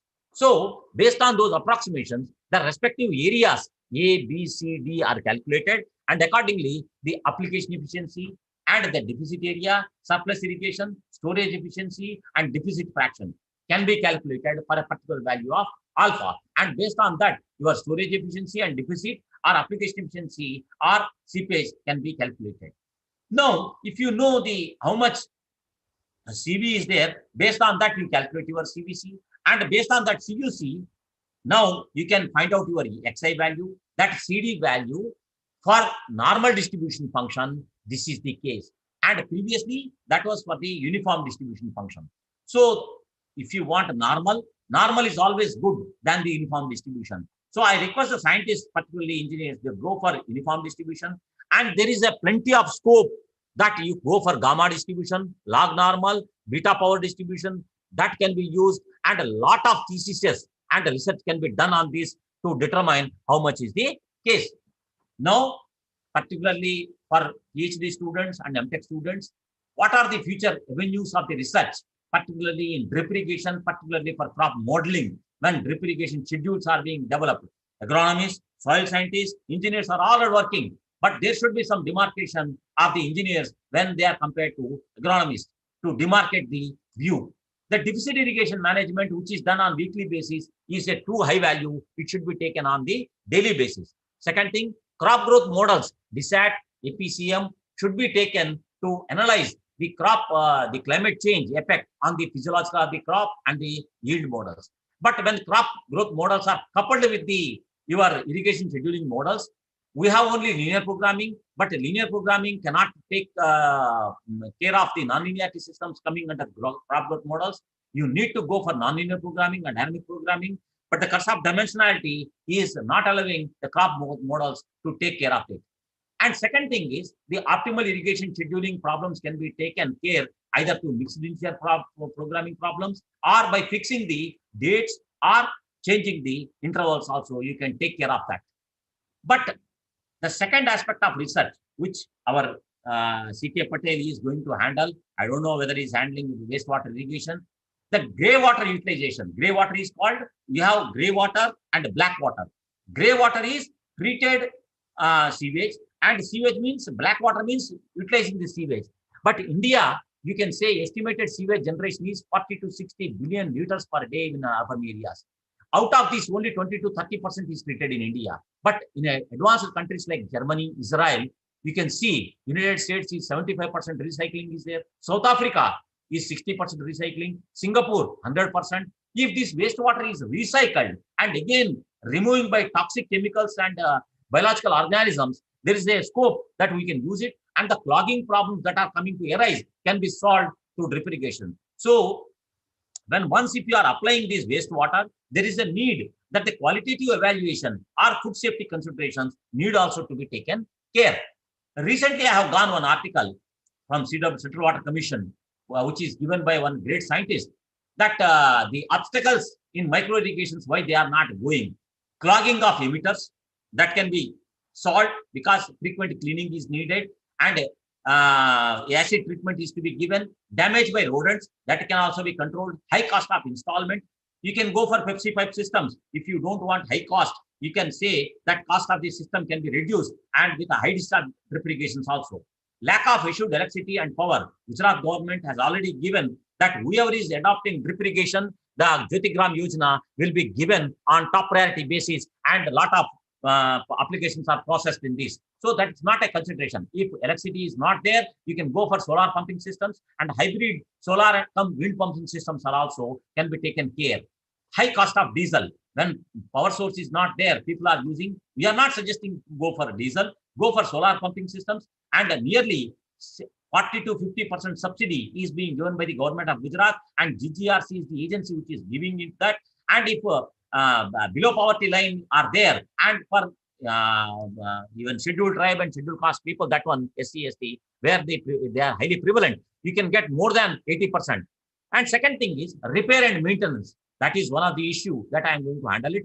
Loan approval delays, that is a government policy. So delay in subsidy approvals, inadequate technical support, that is another important where our students can play a startup. Here two things, component repairs and as well as your inadequate, all these obstacles which are coming across the drip irrigation can be taken care by our scientists by sitting in the village level, and student startups can be taken on these issues. When assured electricity is not there, ask them to suggest for solar systems, bring the people, then let them avail the benefit, make cooperatives, and then utilize them. And when loan approval is not there, enlighten them, the farmers, and then accordingly avail them the loan on a simpler basis. When they are not exposed to the banking systems also, banking systems can be taken care. And the important thing is that financial assistance is given once in 10 years. But farmers are saying this is to a longer period. And when the system is being deteriorated within 5 years or 7 years, then government is not replacing. That is exactly. That means whenever the system is being used, we need to have maintenance, whether it is car or whether it's human being or anything. Any system, if it is not maintained properly, it is not going to survive for that much time that is needed. And farmers, I request even all the people to go for that. Now, some strategies: wastewater utilization, hybrid renewable power systems, and coupling this one with the irrigation systems. Controlled irrigation cum drainage systems needs to be developed. Subsurface irrigation with mulching, low energy micro irrigation systems, modification of crop calendars as well as your MIS to be coupled. Mixed cropping and agroforestry on the retention of the moisture needs to be taken care, and yield nutrient water response, because ultimately we are applying fertilizers, we are applying water, and we are using anything. The combined response function, yield, water, and nutrient response functions needs to be developed for all these systems. And the resource conservation technologies, particularly for economizing your input use. Afforestation program can be taken to analyze the effect of shading on the irrigation requirements. Still now, no efforts are being done to analyze that what if the percentage of shading is this much, what will be the saving in the irrigation requirements. And increasing the irrigation efficiency, particularly for surface irrigation systems by segmented border irrigation systems, and adopting micro irrigation systems in the canal and the groundwater commands. Already we have developed a completely theory, and that can be adopted, that I'll explain you. And 18 million hectares of wastelands can be converted into it. So you have given me an opportunity to give a brief view of the drip irrigation. I'm thankful to the organizers for giving me this opportunity to share my views, particularly for drip irrigation. Thank you very much.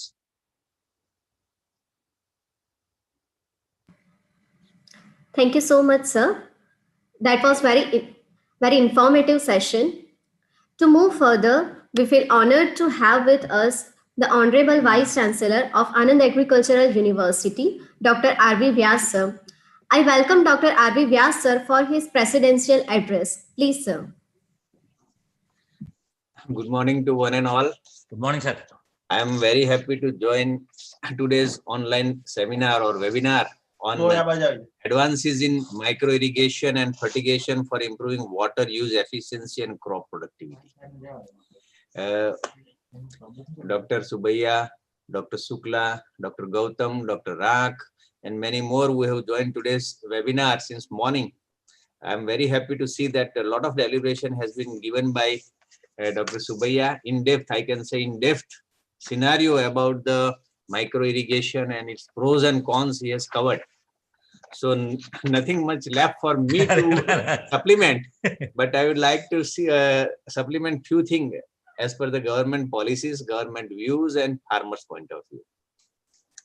Very recently, we have seen that in Kutch, our Prime Minister has inaugurated water purification and Narmada irrigation based supply channel and system. And he is hopeful that like Israel, the country which is in desert, but they are now become surplus in water and surplus nation for water. Same way, our Kutch, which is the desert area, I'm sure with the effort of the government in future, we will be definitely able to bring up that area in a fertile condition. We know that upcoming new fertilizers, I think Dr. K.C. Patel was also there a few minutes before online. So he is going to deliver about the water soluble fertilizers. So water soluble fertilizers are coming up in the India. Many liquid formulation of fertilizers are also coming up in market, and they are right now in the market also.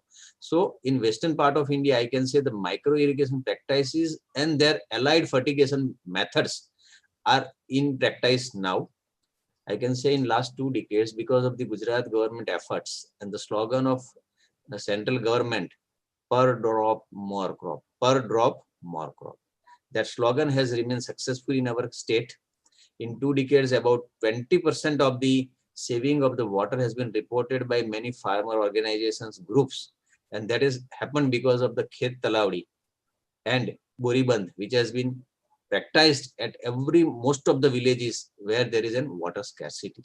So these are the upcoming thing which has given a very good scenario in Gujarat. In 20 years, I can say drip irrigation and sprinkler irrigation. I think one of the speaker is also there from Netafim. He will cover that. So drip irrigation and sprinkler irrigation has also helped a lot. I can say with the drip irrigation, farmer has got benefit about not only water, less weed, less diseases, less pest. So these are the practical benefits which is ultimately improving the overall yield of the crop has been seen in Gujarat because of the drip irrigation and micro irrigation. One more thing is nowadays natural liquids and biofertilizers in liquid form are available. So the farmer who are practicing organic farming, for them also now we have a solution for drip irrigation or micro irrigation. So this irrigation facility will definitely increase the productivity of the crop.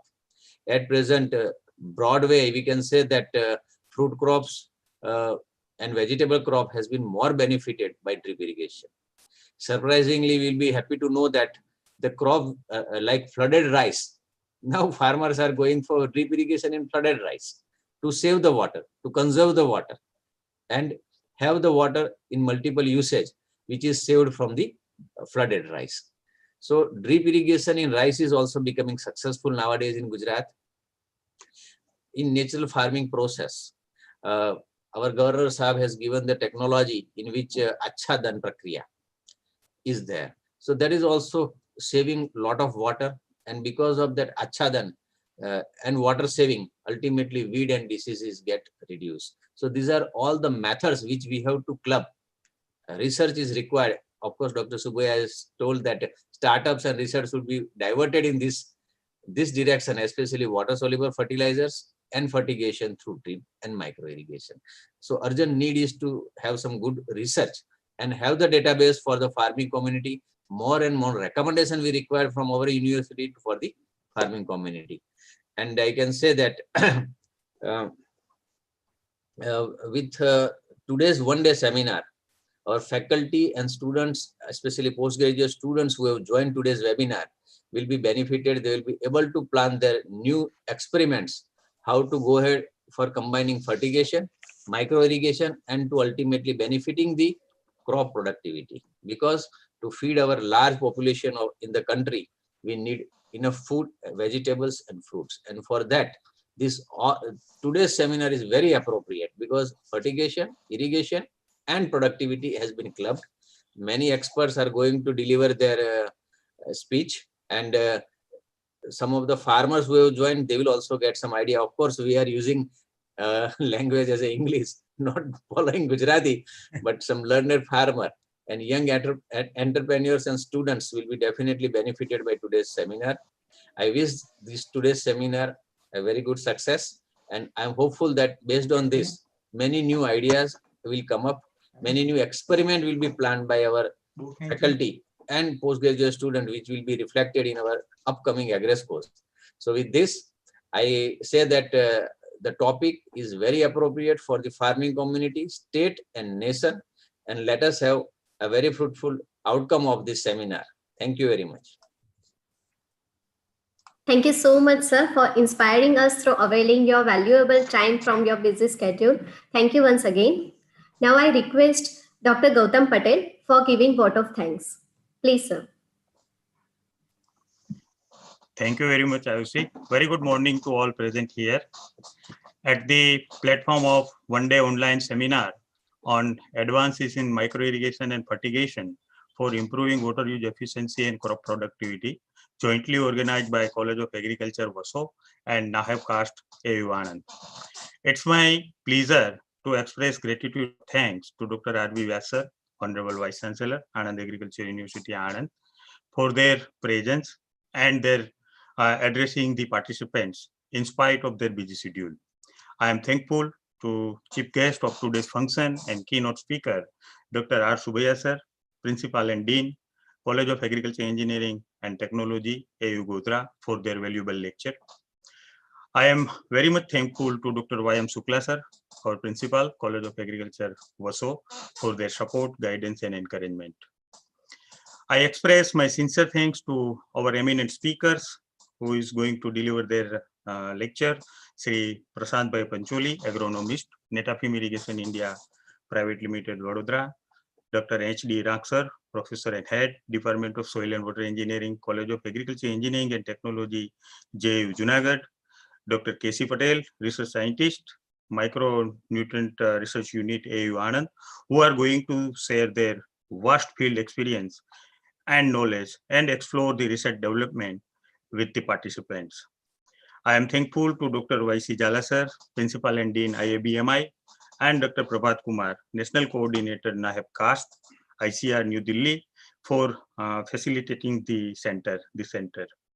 I will not forget to express my heartfelt thanks to Dr. R.S. Pundir sir, Professor and PI of this project, Dr. Y.A. Lad sir, co-PI of this project, NAHEP CAST, IO Anand, and my colleagues and friends, Dr. Pawar, Dr. Himanshu, our team Vaso, team NAHEP CAST Anand, especially IOC Darji and Bhavik Patel, for their ever support. Thanking you, one and all, who are directly or indirectly involved for the success of this event. Jai Hind, Jai Bharat. IOC. Thank you so much, sir. Now we are going to start our technical sessions of this online seminar. I would like to introduce our first guest speaker, Dr. H.D. Rank. He hails from agricultural family and earned his B.Tech Agriculture Engineering in 1988 from Gujarat Agricultural University. He obtained his M.Tech degree with ranking second from IIT Kharagpur during the 1991 and 92. He obtained his PhD degree from Junagadh Agriculture University in 2006. He received the award of ICR Junior Fellowship twice in the subject of agricultural engineering. He also the recipient of award of joint CSIR and UGC NET and Junior Fellowship in the subject of engineering science. He also passed GATE and NET examination for lecturership. He has been selected for the post of scientist through ARS by the ASRB ICR New Delhi and ranked top in India in merit section list. He has been awarded the Best Teacher Award ICR SAUs during the year 2010 and 11 in JU Junagadh.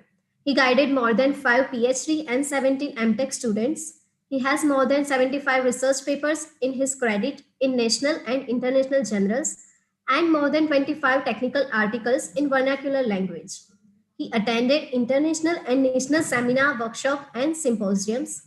He made total 15 recommendations in soil and water engineering field for the farming community, government, and non-government organizations. He is the member of Gujarat State Watershed Management Agency, Gandhinagar. He is a life member of ISAE, New Delhi, and GAAS, Ahmedabad.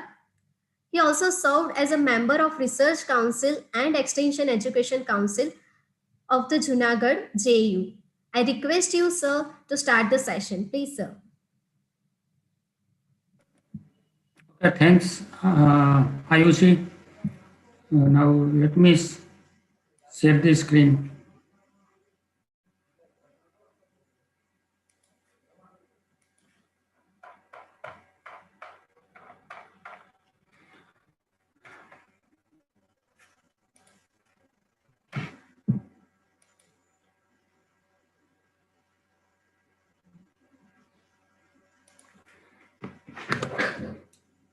So it is okay. Screen Yes, is visible. Yes, sir. Okay. So my topic is in today's online seminar on advances in micro irrigation and fertigation for improving water use efficiency and field productivity. That is organized by the College of Agriculture, Anand Agriculture University, Vaso. So, and my topic, which is allotted to me, is design of drip irrigation system for irrigation and fertigation in field crops.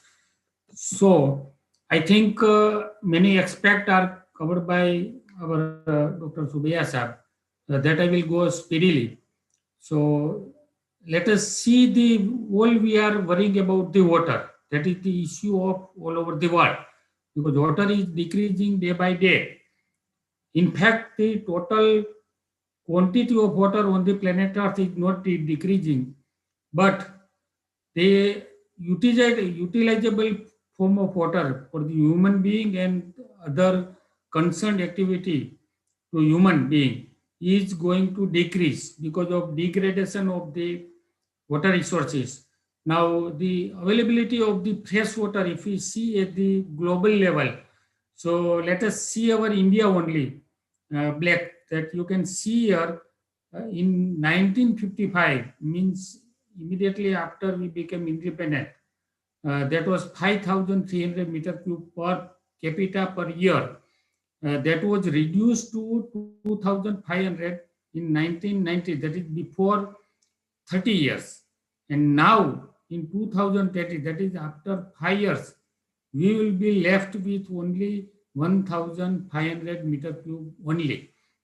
Now, as per the international standard, if any state is having, any nation is having less than the 1,000 cubic meter per year per capita, then the entire nation is considered as a water stress state or nation.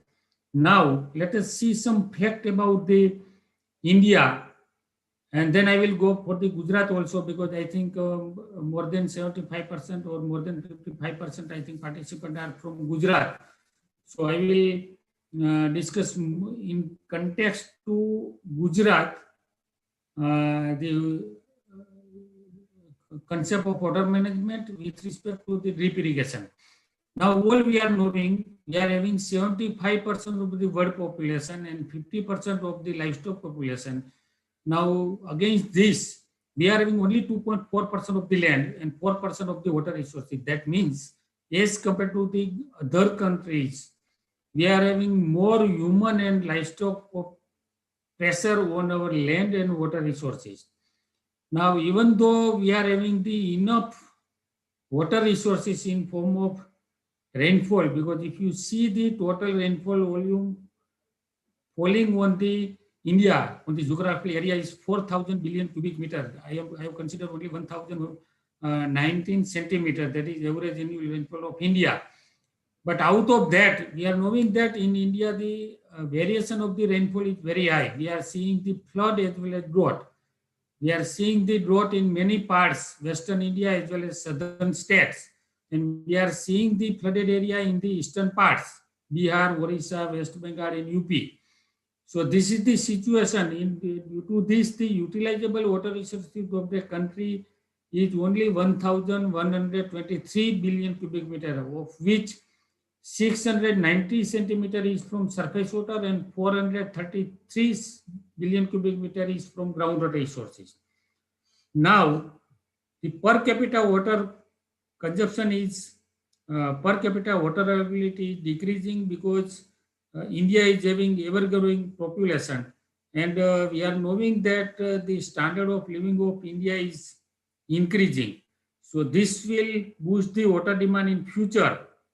To meet the food production nowadays, due to the increasing standard of living, we don't need only water, we need water, food, and energy. So the projected total water demand will be 1,447 in 2050, which will outstrip the present level of utilizable. It means presently we are utilizing the water resources of 1,123 BCM. So that will be exceeded in the 2050. And out of this 1,447, the 1,074 million cubic meter will be utilized by the agriculture alone. That means if we are concerned with the agriculture, that means we can be the driver for solving the water shortage issue, because the major consumption is in agriculture. So if we save a slight amount of water, then it can give a more boost to solve the water deficit problem of the India. Now the total projected demand is now 324 billion cubic meter, more than the present level of our utilizable water resources. Now the challenge before us is, due to this one, produce more from less water. That is the concept of our government of India, more crop per drop. So we have to produce more agriculture production from the less amount of the water resources in the irrigated agriculture, and enhance productivity of challenge ecosystem where India rain-fed, that is having, I think, around 50%. So we have to bother for the rainfall as well as waterlogging problem. Waterlogged area is also there in India. So we have to think for that ecosystem also. And another concern which is growing all over the world is part of grey water. You are knowing that there are 3 types of water in concern to agriculture: blue water, green water, and grey water. So blue water, generally the rainwater which are available directly by the plant use, as the soil moisture use, that are considered as the blue water. And green water, that is we are considered as the groundwater, and grey water, that is the wastewater. So nowadays, I think Dr. Subbiah Sahib has also told water footprint. So the concept of water footprint in concern to green water, blue water, and grey water, that is increasing nowadays. So we have to think for the wastewater utilization also, because we are having a lot of wastewater from the industries as well as from the domestic. So that can be one of the field from which we can solve the problem of water shortage in the future. So the increasing agriculture production to enhance the net income of farmer, that is the slogan given by our Honorable Prime Minister, how to double the income, farmers' income by the 2020. So now 22. So now only 2 years left. So now for that, I think biggest challenge is the irrigated agriculture. If we increase the irrigation acreage, then I think we can increase the farmers' income, because in the rain-fed agriculture as well as irrigated agriculture, the farmers can get more return in the irrigated agriculture per hectare. So we have to think more for the irrigated agriculture. And irrigated agriculture, I show you the water resources. So that is the limited water resources, and that is decreasing day by day. So we have to think now how to utilize it efficiently by using the various water use efficient methods and irrigation and water management technology. And also with this, we have to think for the high yielding varieties, integrated pest management, integrated nutrient management, and improve farming irrigation technologies, which can play the significant role for increasing the farmers' income. Now, let us see the irrigation scenario. I think some parts have been covered by Dr. Subbiah Sahib. I am discussing with concern to Gujarat state. So geographical area, you see here, we are having only 6.3% of the nation. Before this, we are having only 4.9% only water resources of the nation. That means as compared to the land resources, we are having the less, as compared to land resources, we are having the less share of water. And if we see the irrigation potential, so ultimate potential that is possible as per the without consideration of the MIS, that can be 67.5 lakhs hectare, that is 6.75 million hectare by the surface irrigation. If we think for the MIS, then this ultimate irrigation potential can be increased. Now, till now, develop is 6 million hectare, and actual utilization is due to the poor efficiency of the irrigation project. We could achieve only the 5.01 million hectare. Now, irrigation water requirement, that can be a 48 billion cubic meter for the Gujarat. That will be the around 7% of the nation requirement. Now, if we see the sector-wise use of water, let us see. So irrigation is taking the major share in the total water consumption, that is 89% in Gujarat and 92% in the India.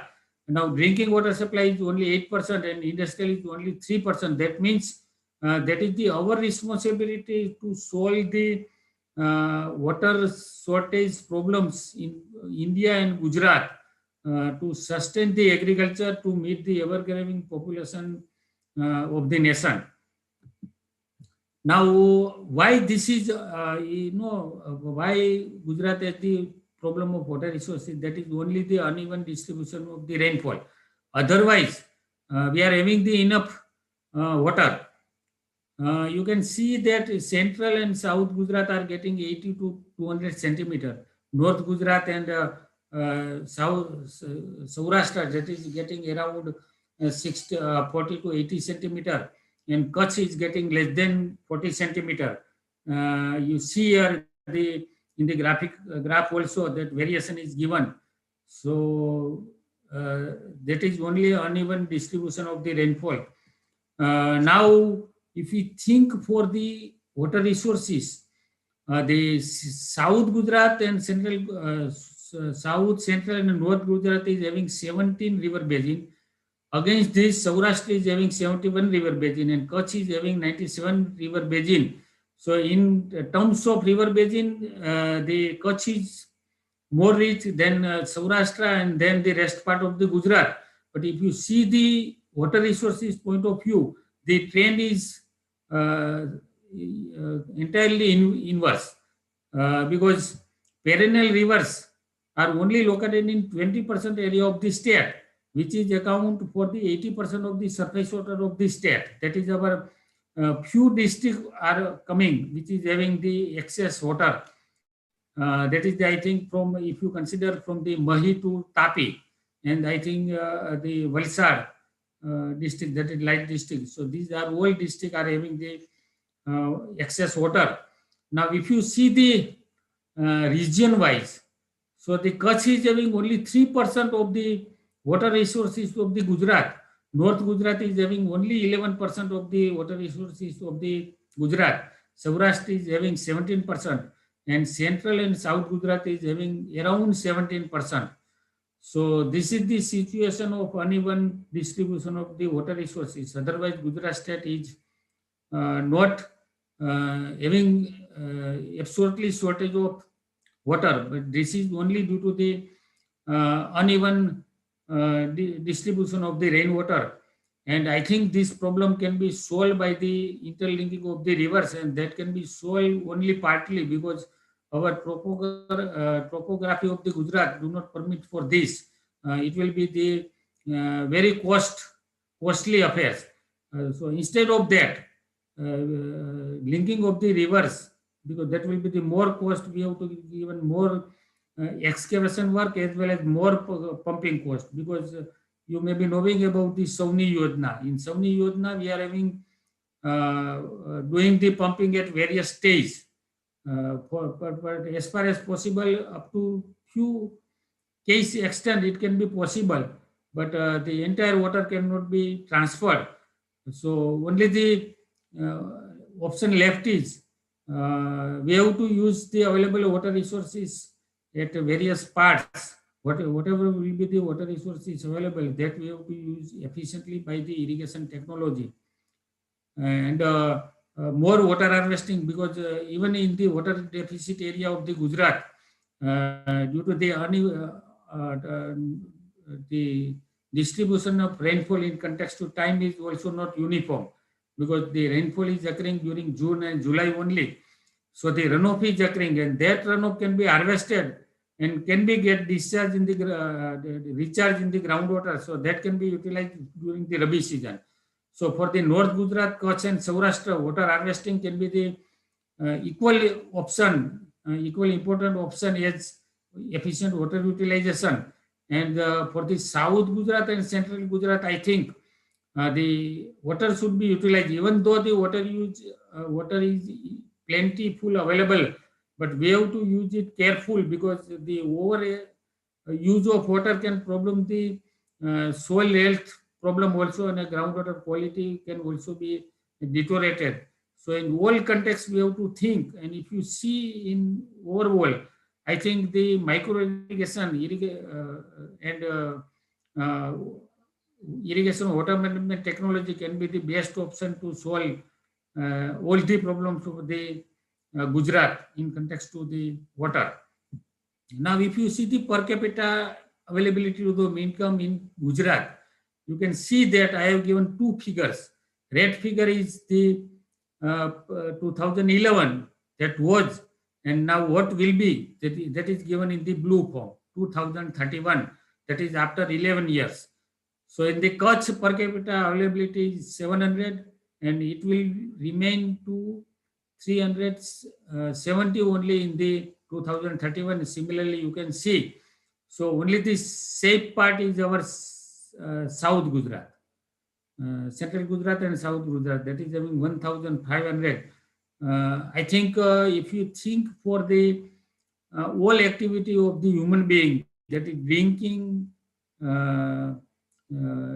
domestic, and all other services facilities utilized, per year 1,500 liter meter cube of water is required for each human being.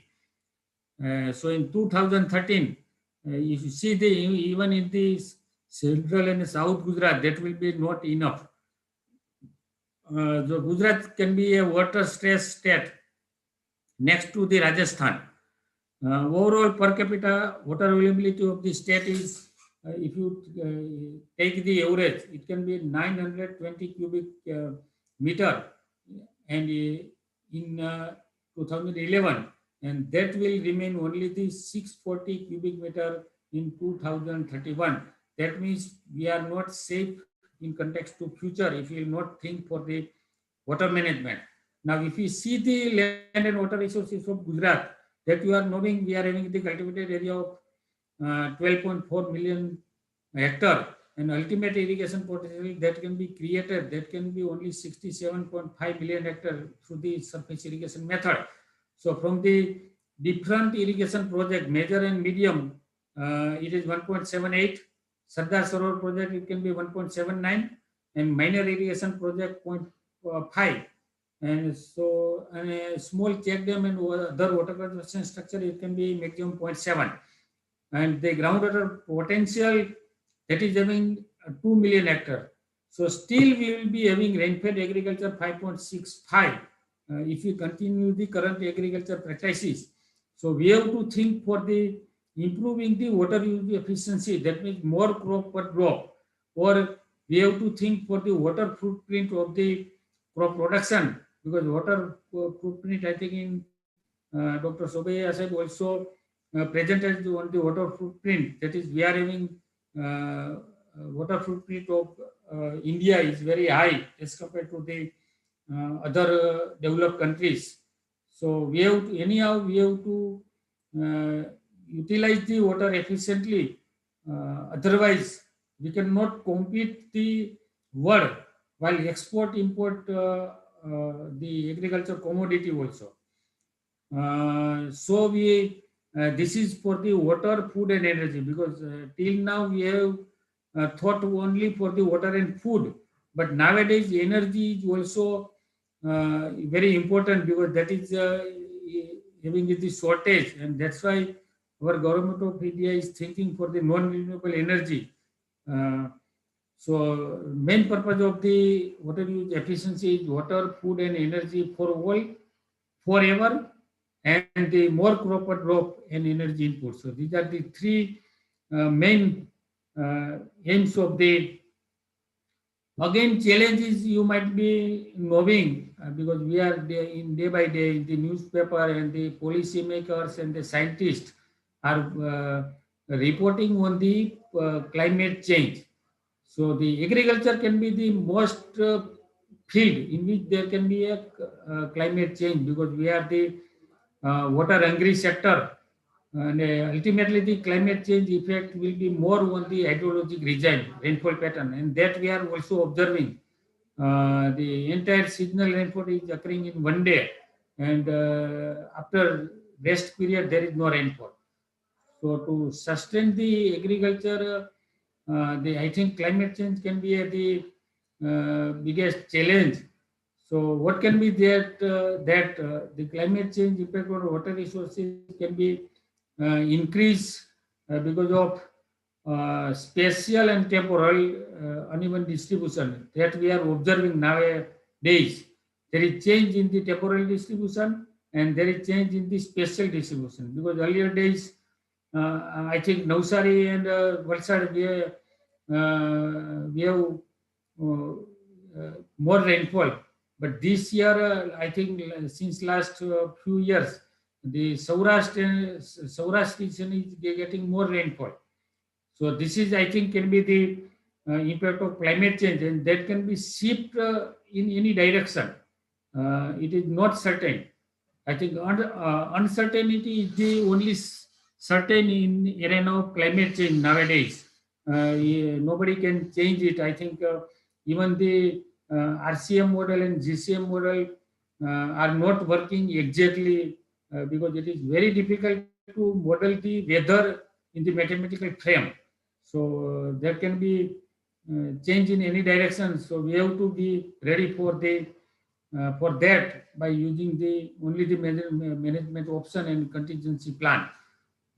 This can result to flood and drought. So we have to be ready for the flood as well as drought.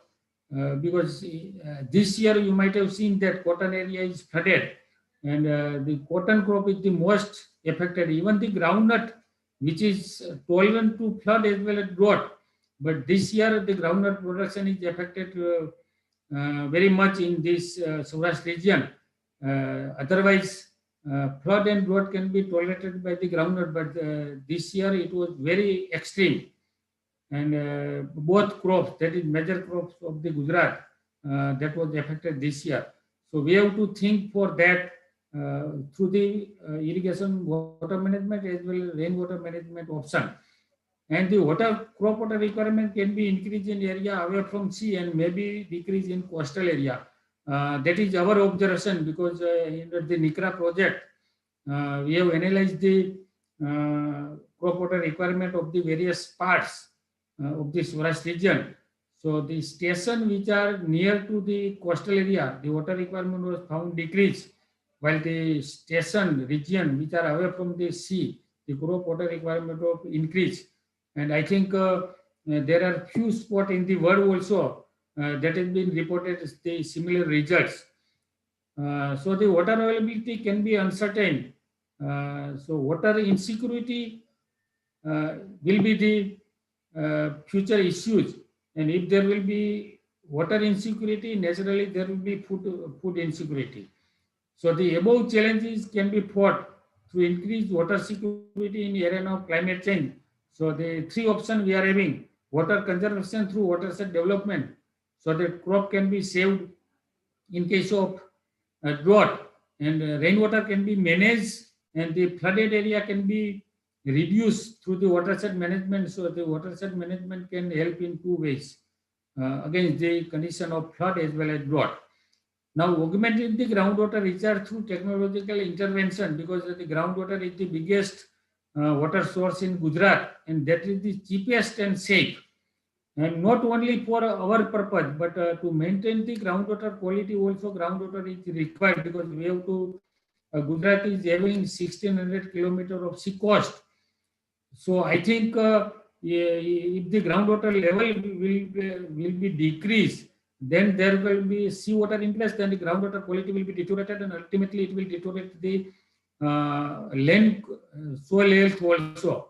So we have to be more careful about the water table condition. So not for the irrigation only, but to maintain the groundwater quality also, we have to keep the water table above the sea level, so that the no seawater ingress can be occur.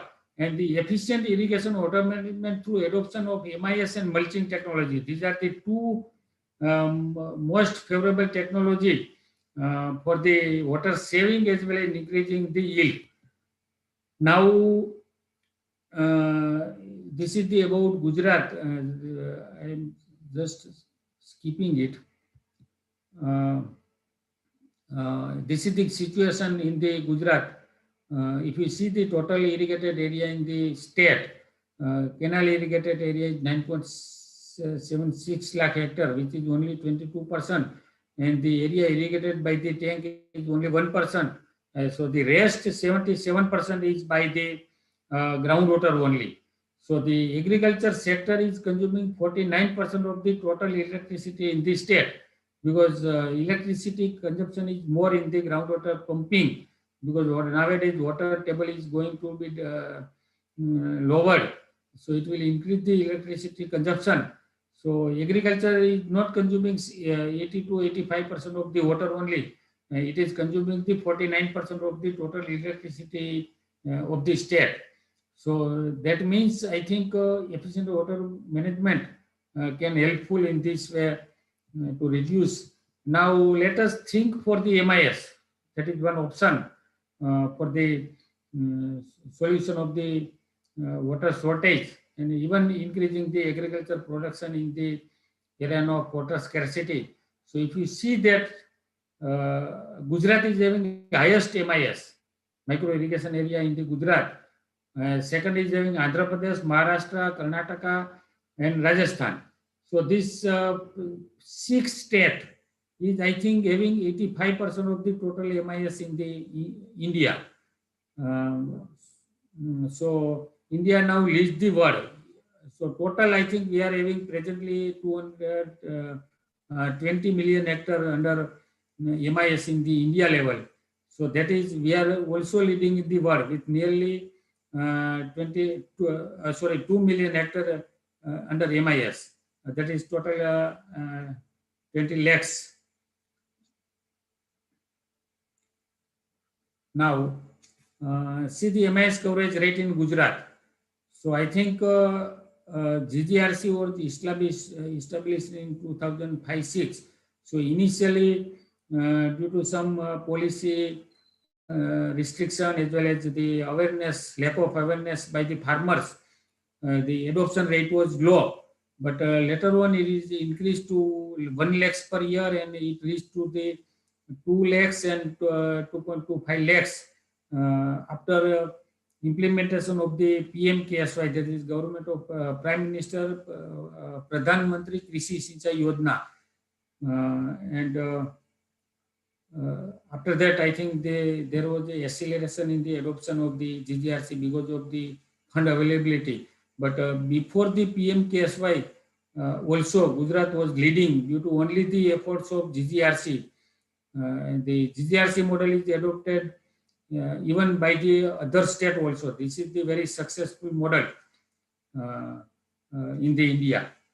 The implementation policy is very successful. Farmers are not getting any trouble, and nowadays the farmers can even see the progress of the online of the application status. Now this is the micro irrigation area coverage in 2019-20 during the different month. You can see here. So I think 20 lakhs on an average in Gujarat, total per year we are adopting the MIS in 20 lakhs hectare, while Gujarat is having adopting on 2 lakhs lakh hectare per year. So still we are leading in the nation. Now during 2020-21 we are having less progress because of the COVID-19 pandemics and lockdown. So I think this data are available up to July only. So in India, this is the condition of India, that is very low. Only 1 lakh hectare we could cover under the drip, and around 1 lakh hectare under the sprinkler. So total only 2.2 lakh hectare area. So this year, that is the due to COVID-19, we could not boil much on the MIS adoption. Now these are the PMKSY condition in the after adoption of the PMKSY in India. These are the adoption rate area in lakh hectare.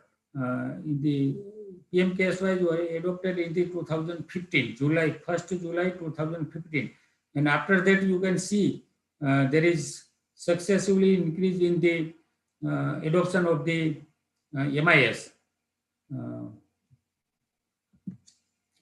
These are I have shown in the graphical form. You can see the rising in the rate of adoption of the MIS in India. The highest was in 2018-19. That is 11.58 lakh sector. Now, if you see that we are having the shortage of water and the food demand is increasing, so how to increase the water productivity? Because now we have to think for the so we have to think only for the more crop per drop, not more yield per unit area, but more yield per unit quantity of water utilized and unit quantity of energy utilized, because these two resources are very scarce. So that can be obtained by the soil health management, because even though you apply the water efficiently, but if soil health is not proper, then I think the application of water cannot be harnessed. Ensuring water availability and critical stage wise crop water demand. Every crop, I think, in the agriculture, we are knowing there are certain stages which are very sensitive to water. So we have to take care more on the critical stage, and in the rest stage we have to give the water somewhat slightly deficit water. So during critical stage, how to ensure water? So for that option, I think we can think for the water harvesting and its conservation, and keeping that water during the critical stage, and so we can get the more yield. So ultimately, we can get the more water footprint. Now, more crop per drop through MIS. That also one of the concept. Irrigation water quality management, because if you apply the different quality of water, same quantity amount of water, the yield response will be different. The better the water quality, better will be the yield for the same amount of water application. So we have to think for the irrigation water quality management also. Nowadays, automated irrigation and fertigation using artificial intelligence and smart sensor, that is also option for the even going beyond the MIS, because 1 hour study by the JU in the traditional drip irrigation operated by the manual valve opening and the automatic fertigation through mobile apps. The farmers can operate it from even marketing yard or even from the home, because in the many parts we are having the different distribution of the electricity available. So sometimes the electricity is available at night 2 p.m. So it is very difficult for the farmers to open and close the valve when shift is changed. But now our JU has developed a low-cost automatic irrigation system. So using that, I think the farmers can operate it from the mobile, from the home. Only when when electricity will come, then farmers will be informed through the SMS. Then farmers can give command for the various valves, V1, V2, V3. It can be controlled by time base, or it can be controlled by volume base, and even you can schedule the entire seasonal irrigation schedule by putting the date of sowing, option for the crop spacing, drip spacing, and then automatically the weather data can be obtained from the website, and automatically it will calculate the crop water requirement during the different days, and the automatically the system will be run. So nowadays, I think that time has come, and also the sensor are available. The irrigation application can be based on 3 ways. The irrigation can be scheduled based on the soil moisture, it can be based on the plant indicators, and it can be based on the weather. So I think the old sensor are now available, and it can be data can be stored in the data logger, and it can be uploaded in the website, and that data can be utilized by the our software.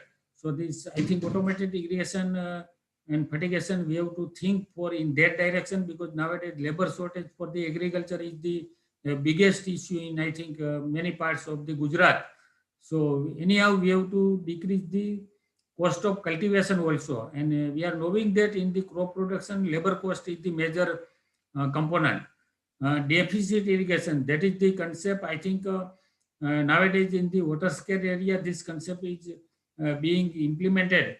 In advanced countries, they are fully implementing. Whenever there is water shortage, if you see the crop growth stage, there are certain stages, because in our region we have conducted one irrigation on the deficit irrigation on the coriander crop.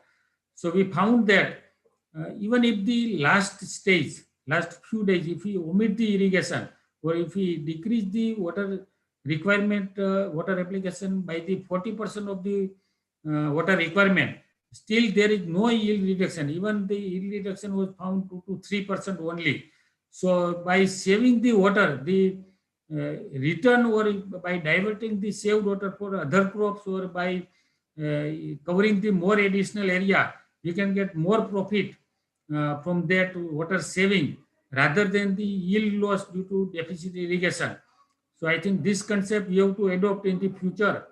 And I think for the agronomist as well as agriculture engineer, soil water engineer, the deficit irrigation is the biggest area on which we should work for every crop, so that during different growth stages, which are the stage during which how much water can be eliminated, so that there is no decrease in the yield. Even if the decrease in the yield, the return gained by the water saving can be more than the return from the yield loss due to the deficit irrigation. So we have to think on that also.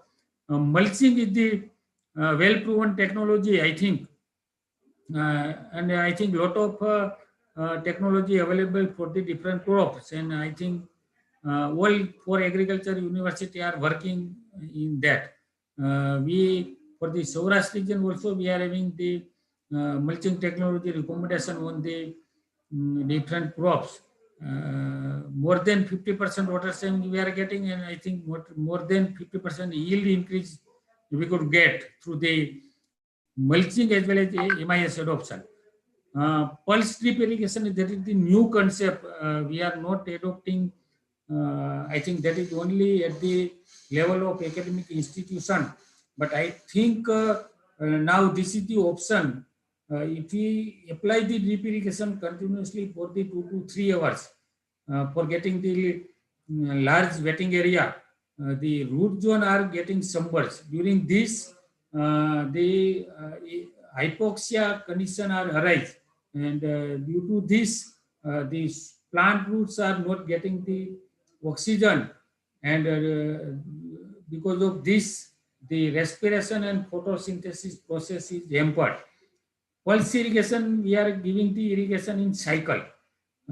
Instead of suppose 2 LPS dripper, we are using the 4 LPS drippers, and we are giving in cycle form. Instead of operating in 3 hours continuously, apply the water 5 minutes, then rest for the 10 minutes, again apply 5 minutes, and then rest minute. That cycle can be economized and optimized as per the root zone during the different growth stage. So this is also one of the field in which we can work, and we can increase the more water productivity for the different crop. But for that, each crop is having different characteristic, rooting characteristic, respiration characteristic, taking the residual oxygen from the water as well as air. So this, keeping this into, I think for that we have to work on the multidisciplinary approach, soil scientist, agronomist, and the soil water engineer. And there can be a beautiful achievement on this water management. And aerated drip irrigation, this is also one of the new concept. In our university, one PhD student has started to work on this aerated drip irrigation, because we are knowing that if we have to increase the residual oxygen in the water, generally at ambient temperature 8 ppm is the residual oxygen level at the I think 25 degree. So nowadays, I think due to climate change and warming, the water temperature is increasing, so the residual oxygen level is going to decrease. So for that, plant roots are getting suffered due to the lack of oxygen. So we have to increase the water, visual oxygen in the water. And another benefit is last monsoon we have seen that due to waterlogging condition, the cotton area is greatly affected, and in certain area it is completely destroyed. So if we adopt the subsurface drip irrigation that is installed below the root zone, I think 30 to 45 centimeter below the crop row, and that will be forever for the 10 years. Now it is not useful for the only irrigation. In case of flood area, if there is continuously submergence for 5 days or 10 days for the water sensitive crops, then we are applying the air through the drip irrigation system, so that in the root zone the visual oxygen level can be increased and the plant can be survived in the water submergent waterlogged condition also. So this is the new area on which I think we have to go in the near future only to sustain our agriculture.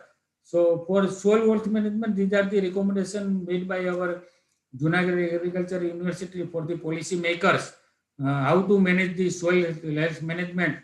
So I think organic farming and cow-based farming, that is going momentum nowadays, because farmers also realize that chemical fertilizer cannot be a solution for increasing the agriculture production. But problem farmers are getting, that is the marketing. So I think the government should take some lead for making the separate platform APMC for the organic production, so that farmers, if farmers can get more return, then farmers can be inclined towards that adoption of the organic farming and adoption of the soil health management.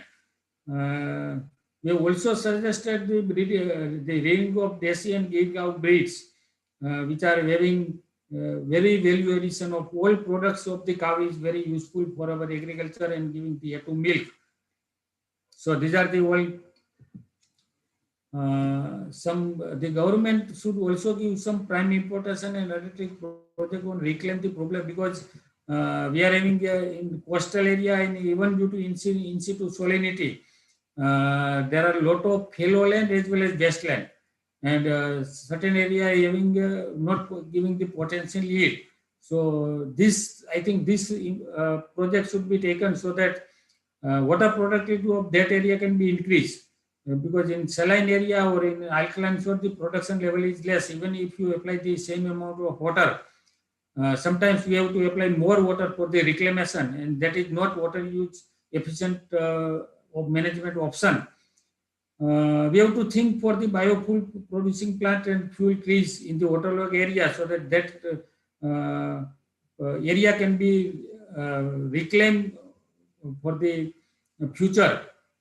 And in situ water harvesting can be prioritized so that water productivity due to rainwater can be increased. So these are the all management option that is more or less related to rainwater as well as surface water.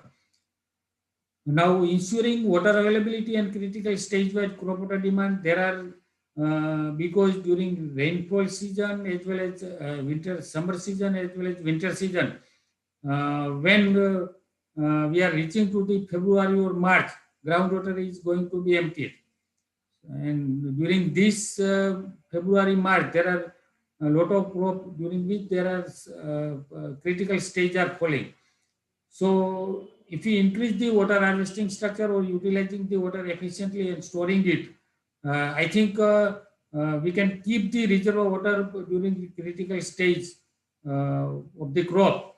And also we can save the water by applying the less water during the less sensitive crop, less sensitive stage, growth stages. So these are the various ways we have to check, think for the water harvesting, groundwater recharge structure, and another concept which we gave to the government of Gujarat, that in the Gujarat, a lot of small water harvesting structure has been made in the Kutch, Saurashtra and North Gujarat. So instead of keeping it for the groundwater recharge, allow the farmers to get it pumped during the initial stage, so that that will be available water at the less pumping cost, because it is lying on the surface. So less cost will be borne by the farmers, and then farmers will go for the pumping of the groundwater. That is the matter of government policy, and I think nowadays government has started to allow the pumping water from the structure. We have to increase the groundwater recharge also, and another is harvested water should be utilized through the MIS only, and these are the management option. There is need to change in the national water policy, and it should be slightly modified with the state condition, because every state has different water management problems. So these are the various option. In the command area, I think we have seen that we are having the irrigation project, which is having only 30 to 35 water application efficiency, project efficiency. So the biggest water losses is through evaporation, water conveyance, and the field water losses, because farmers are applying more than water requirement, because the government are charging per hectare. So instead of charging per hectare, I think it should be charged per liter, so that we have recommended to the government. And in the new command area, I think the farmers should be compelled to adopt the PIN system as MIS. In the Narmada command area, in the new command area of the Narmada, the government is going to apply PIN system as well as MIS. So these are the all ways. And the private companies which are have to use the CSR fund for the welfare of people. So I think government should make some policy so that 50% or more than that CSR fund should be utilized for the maintenance of the groundwater quality as well as water resources. For the water harvesting or groundwater recharge, like that, we have to change the policy. In India and even Gujarat, there are a lot of schemes, and due to this, in certain area they are getting the duplication of water harvesting works, and certain area are getting less importance. So there is a need to synergize between the Manrega as well as Ministry of Water Resources, Ministry of Agriculture, and Ministry of Rural Development. I think under the PMKSY, they have attempted to do this, and I think that is working very good. For the more crop per drop, I think this is the best option for the increasing water productivity. The innovative cluster-based community irrigation project for micro-irrigation coverage should be encouraged. That will be more utilized and more cost-effective. And price of the MIS can be reduced by remove the taxes. Presently, there is 12% GST. So I think for as far as whenever there is matter of water insecurity, that taxes should be removed in at least 10 years. The ceiling limit of the subsidy should be increased. Presently, in many crops, the actual cost is higher than the ceiling limit, and farmers are getting subsidy only on the ceiling limit. The above that ceiling limit, farmers have to bear that cost. So that I think required, and subsidies burden on fertilizer and energy will be reduced due to saving its consumption through MIS. One more recommendation we made for agriculture university before 2 years. We have analyzed all our MIS results, and we found that the subsidy which are presently given on fertilizer and energy, so due to MIS adoption, we are saving the fertilizer as well as energy. That means the government is saving the subsidy also. That subsidy should be diverted on the MIS. So there is no overburden on the government budget. From the same government budget, we can increase the subsidy level on the MIS, because ultimately subsidy on the fertilizer and energy will be reduced through the adoption of MIS. And the subsidy level should be normalized for all farmers rather than different subsidy level for different categories of the farmers based on caste, land holding, size, etc. Because nowadays MIS is not adoptable. It is essential now. It is requirement because of shortage of labor, shortage of energy, as well as shortage of water. The special top-up subsidy should be given for the water-scared area, dark zone area. Nowadays, I think slight difference is there. Only 10 to 50% is more subsidy given for the dark zone area. Then strategy policy can be established to motivate the farmers to adopt automatic irrigation system by means of subsidy. By adoption of the automation, more water management can be achieved. So these are the various option for the adoption of the MIS. Now, I think the farmers with those who are getting the problem of the MIS adoption and maintenance, the MIS operation and maintenance clinic may be established at village level or taluka level to overcome the issue of maintenance, because farmers are tired by the maintenance of the that can be easily damaged. Lateral can be easily damaged by the stray animals, squirrel, rats, by ants. So that can be issues, and that can be solved by some slightly modification in the manufacture, because some chemical can be added while manufacturing the PVC pipes and LLDP lateral, so that this damage cannot occur. Some repellent chemical can be added. The technical expert of irrigation water management might be placed at taluka level. An agriculture engineer is suited best to perform this duty. The separate agriculture engineering department may be established directly under the national or state government, and that at taluka level, I think if this one agriculture engineer is employed, more efficient water utilization can be occurred through the efficient utilization of the MIS. And this can be, I think, very useful, because the life of the MIS will be increased, and the subsidy burden on the MIS can also be reduced by the recurring cost of the MIS component. Irrigation water quality management, that I told, that can be improved only through the increasing the groundwater quantity. If you add more water in the groundwater storage, the quality of the water will be increased, and the pollution which are occurring presently from the industry as well as domestic, that should be prohibited. So these are the various options for the improving the groundwater quality management. Automated irrigation and fertigation using AI and smart sensor. This can be very helpful to reduce the labor as well as efficient utilization of fertilizer and water. The technical expert of an automated irrigation and fertigation system based on artificial intelligence and smart sensor should be employed under the government functionaries, and the separate agriculture engineering department should be established directly under national state government to promote the such automated irrigation and fertigation system based on AI. Now this is now in the future we have to adopt this sensor based and artificial intelligence based, because there will be no ways for doing this successful farming. The strategy policy should be formulated to motivate the farmers to adopt automatic irrigation system by means of subsidy. Presently, there is no subsidy on the automated irrigation system. The research should also be emphasized to develop low-cost and user-friendly smart automated irrigation controller.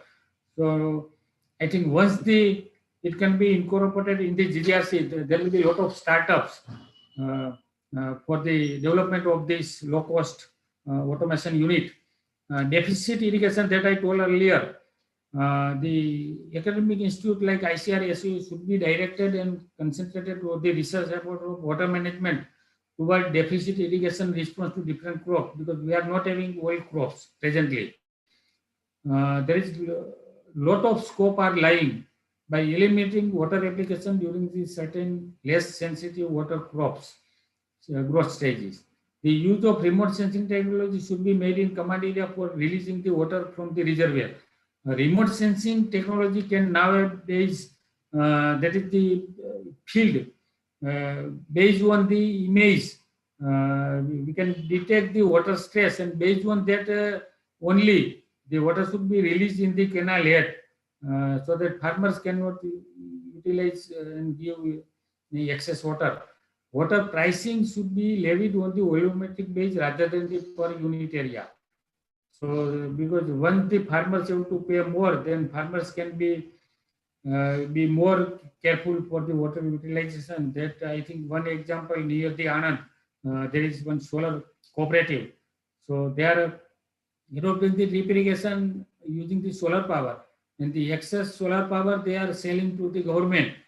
But now farmers are thinking that if we apply less water, why we should apply the more water and giving the more, utilizing the more energy? Because if they give less water, they eliminate less important growth stages, then they save water as well as save energy. They can sell it, so they can get more profit. So the next emerging field will be the agrivoltaic system.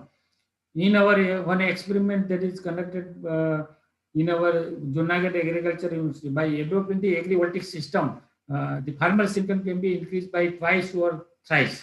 But the farmers can generate the electricity and he can sell the electricity, and yield is also increasing because the during the diurnal variation of the solar intensity, that is somewhat during the noon time it can be reduced, so the more yield could be obtained for the tomato crop as well as cotton crop.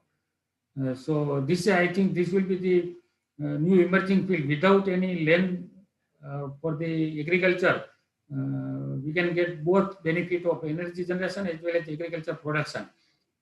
The charges of water supply for the irrigation should be based on actual expenses of the project. That can, I think, somewhat difficult to adopt, because the government do not think for the profit when they are applying the irrigation project, because there are tangible benefit and intangible benefit. Intangible benefit are employment and so many other indirect benefit.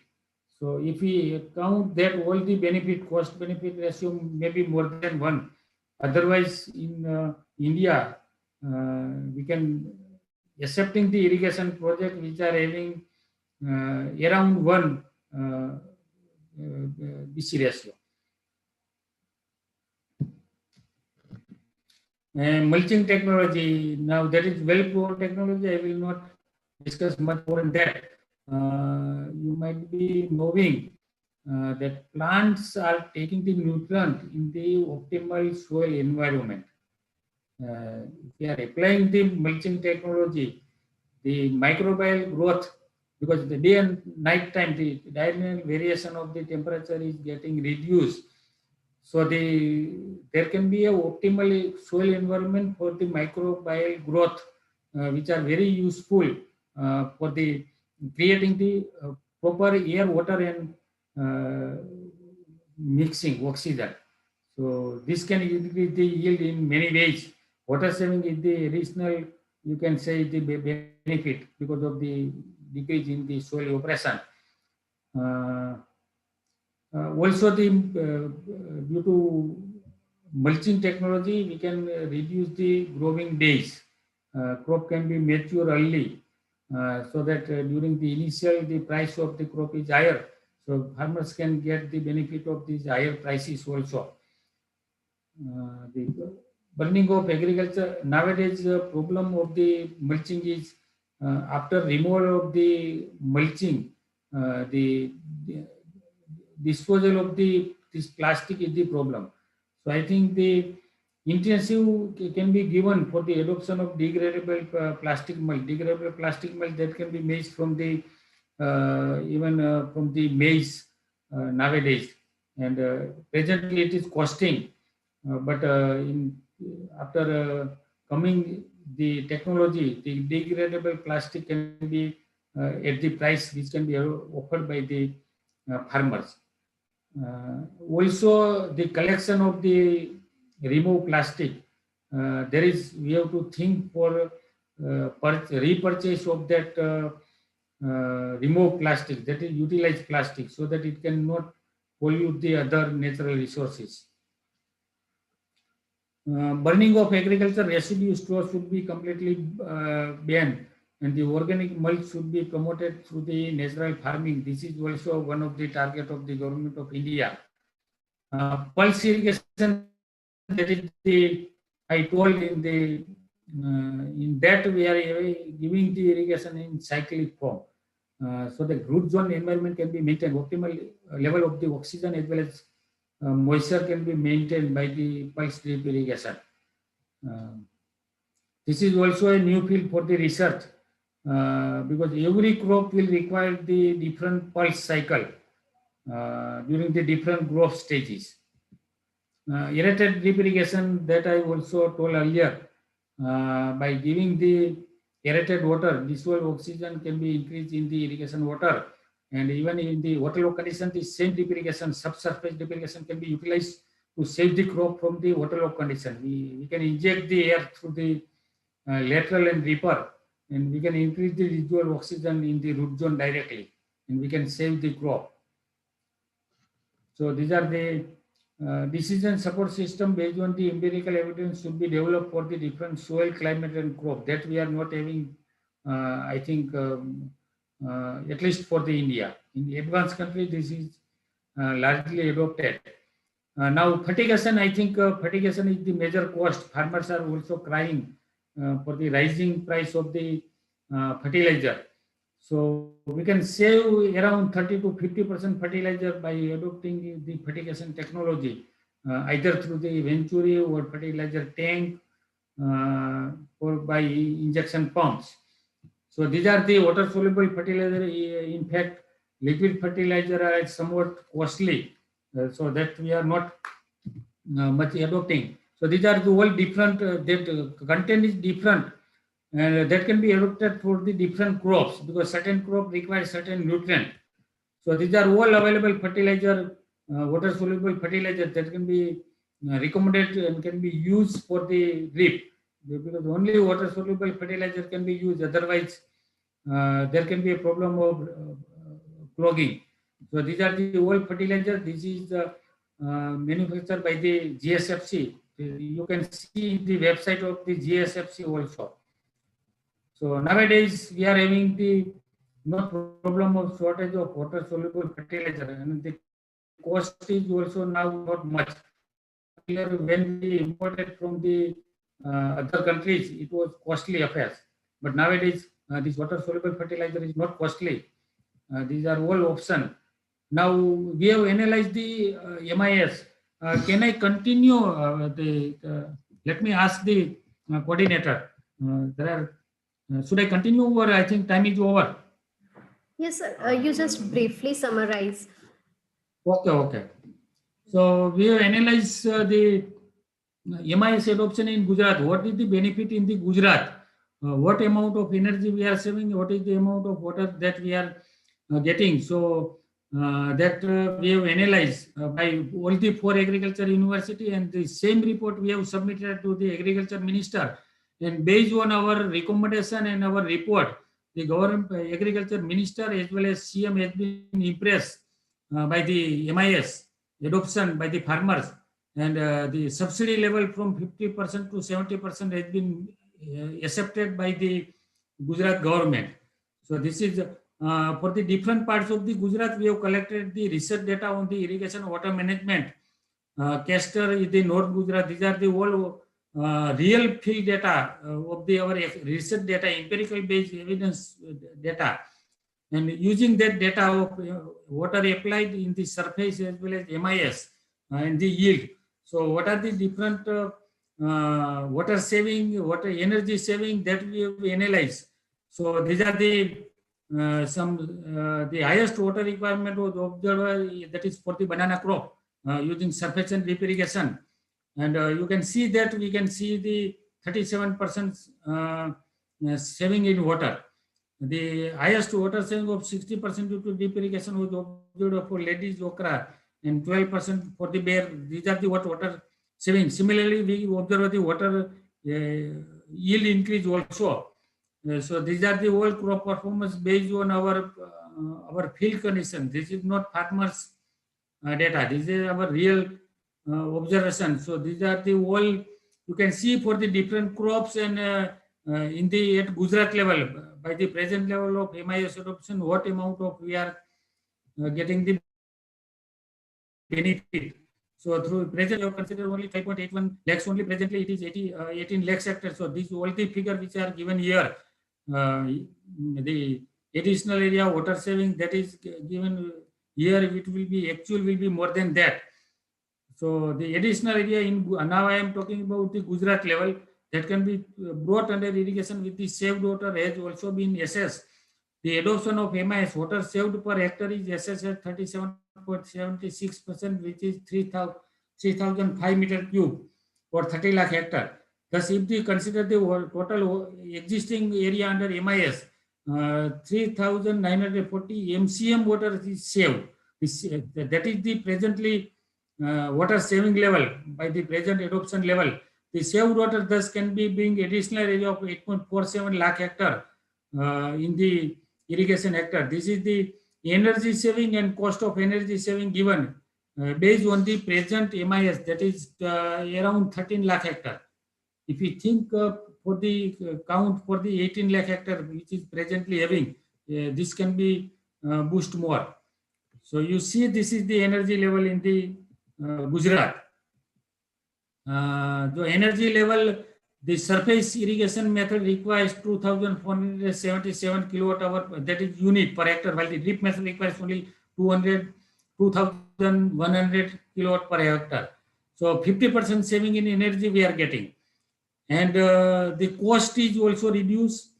The existing area of 12 lakh hectare area covered in MIS in the state saves 370 million kilowatt hour energy, and thereby saves 18.5 billion of cost of energy consumed in irrigation. So this saving 18.5, that is the cost of energy saving in the energy. These are the saving in cost of cultivation by utilizing at the Gujarat level. These are the given saving in cost of cultivation we are getting. The total in Gujarat, there is saving of 942 crore by the MIS only at Gujarat level. Increase in production, that is the total, if the same is computed for area MIS in the Gujarat state, it can be 27.19 billion income due to increase in production. So that is the additional income due to increase in agriculture production, not all agriculture production. So we are getting return from the all benefit here given, saving in electricity, additional income due to increase in yield, total benefit due to saving in cost. So these all are benefit given at the Gujarat level. Here, let me say the saving of water under the total area of 12 per hectare MIS, that is given 3.94 BCM. The saved water can bring additional area of 8.48 hectare. Additional income can be from the additional area can be 17.53 billion, and this income is taken into account. Total benefit to this state can be 54.39 billion.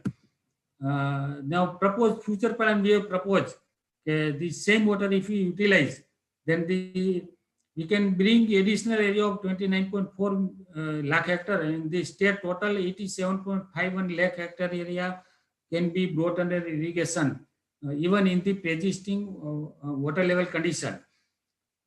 So MIS adoption, the proposed MIS adoption that we have proposed to the government of Gujarat, total 12 billion cost of irrigation can be saved, 25.86 billion cost of labor, and interculturing or weeding that we are getting 13.79 billion cost of chemical fertilizer. The net in the increase in income due to increase in productivity by using MIS can be 185.74 billion as compared to present irrigated area of 58.7 lakh hectare, and additional area of 29 hectare can be brought under irrigation by 100% adoption in Gujarat state. The total benefit through input saving and increase in yield through the 100% evaluation in Gujarat state. The total net income of rupees 371.5 billion can be enhanced to farmers' account in the state. Now, the way forward that I am suggesting, the farmers need to be detailed for the Kusum, that is solar irrigation pumps, and PDMC, that is per drop more crop. These two we have to synergize, and this should be combined so that every MIS area can be energized by the solar energy. In case increase the use of grey water pocket with MIS. Grey water means wastewater. Now, micro irrigation fund to be utilized for enhancement of MIS coverage through innovative project. An initiative with state to be planned for the canal command community-based irrigation project having all desired stakeholder ways and means for encouraging adoption of MI for water guzzling crops such as sugarcane, paddy, cotton should be suggested on priority. Supporting startup and innovation may be explored for its adoption to increase area under MIS. Small focus groups to be formed to address all issues, especially bringing in new technology in MIS, having experts from industry as well as academic institutions. A brainstorming session could be conducted with support of stakeholders and other partners on community irrigation under MIS irrigation. Thank you. My lecture is over. I think enough time has been passed. So now I request coordinator to go further. Thank you so much, sir, for this informative session. I hope our participants gain a lot of knowledge from that. Sir, we received few questions from our participants, so I request you to answer those questions. Our first question is it necessary to maintain uniform level of the field for implementation of drip irrigation system? Let me go for the chat. Acha. What is question, please? Is it necessary to maintain uniform level of the field for implementation of drip irrigation system? No. The leveling of the land is required only for the surface irrigation. The benefit of MIS, there is no need to land leveling. So this is the additional benefit we are getting in the. Okay, thank you. Second question is, where is the highest adoption of drip irrigation system in India? India presently, considering all the MIS, means drip, sprinkler, we are leading in the India. Okay, sir. Thank you. I think we have covered all the questions. I again thank to Dr. Rang sir for this wonderful presentation. And I request all the participants to join us at 3 o'clock for our next technical sessions. Thank you all. Okay. Thank you, organizer, for giving me the chance to giving the lecture. Thank you. Thank you, sir. Thank you, sir. Sir, for this wonderful presentation. Thank you. And I request all the participants. રાગ સાહેબ તમે close કરશો તો meeting close થશે. અચ્છા એવું છે. હા. હા. ઓકે.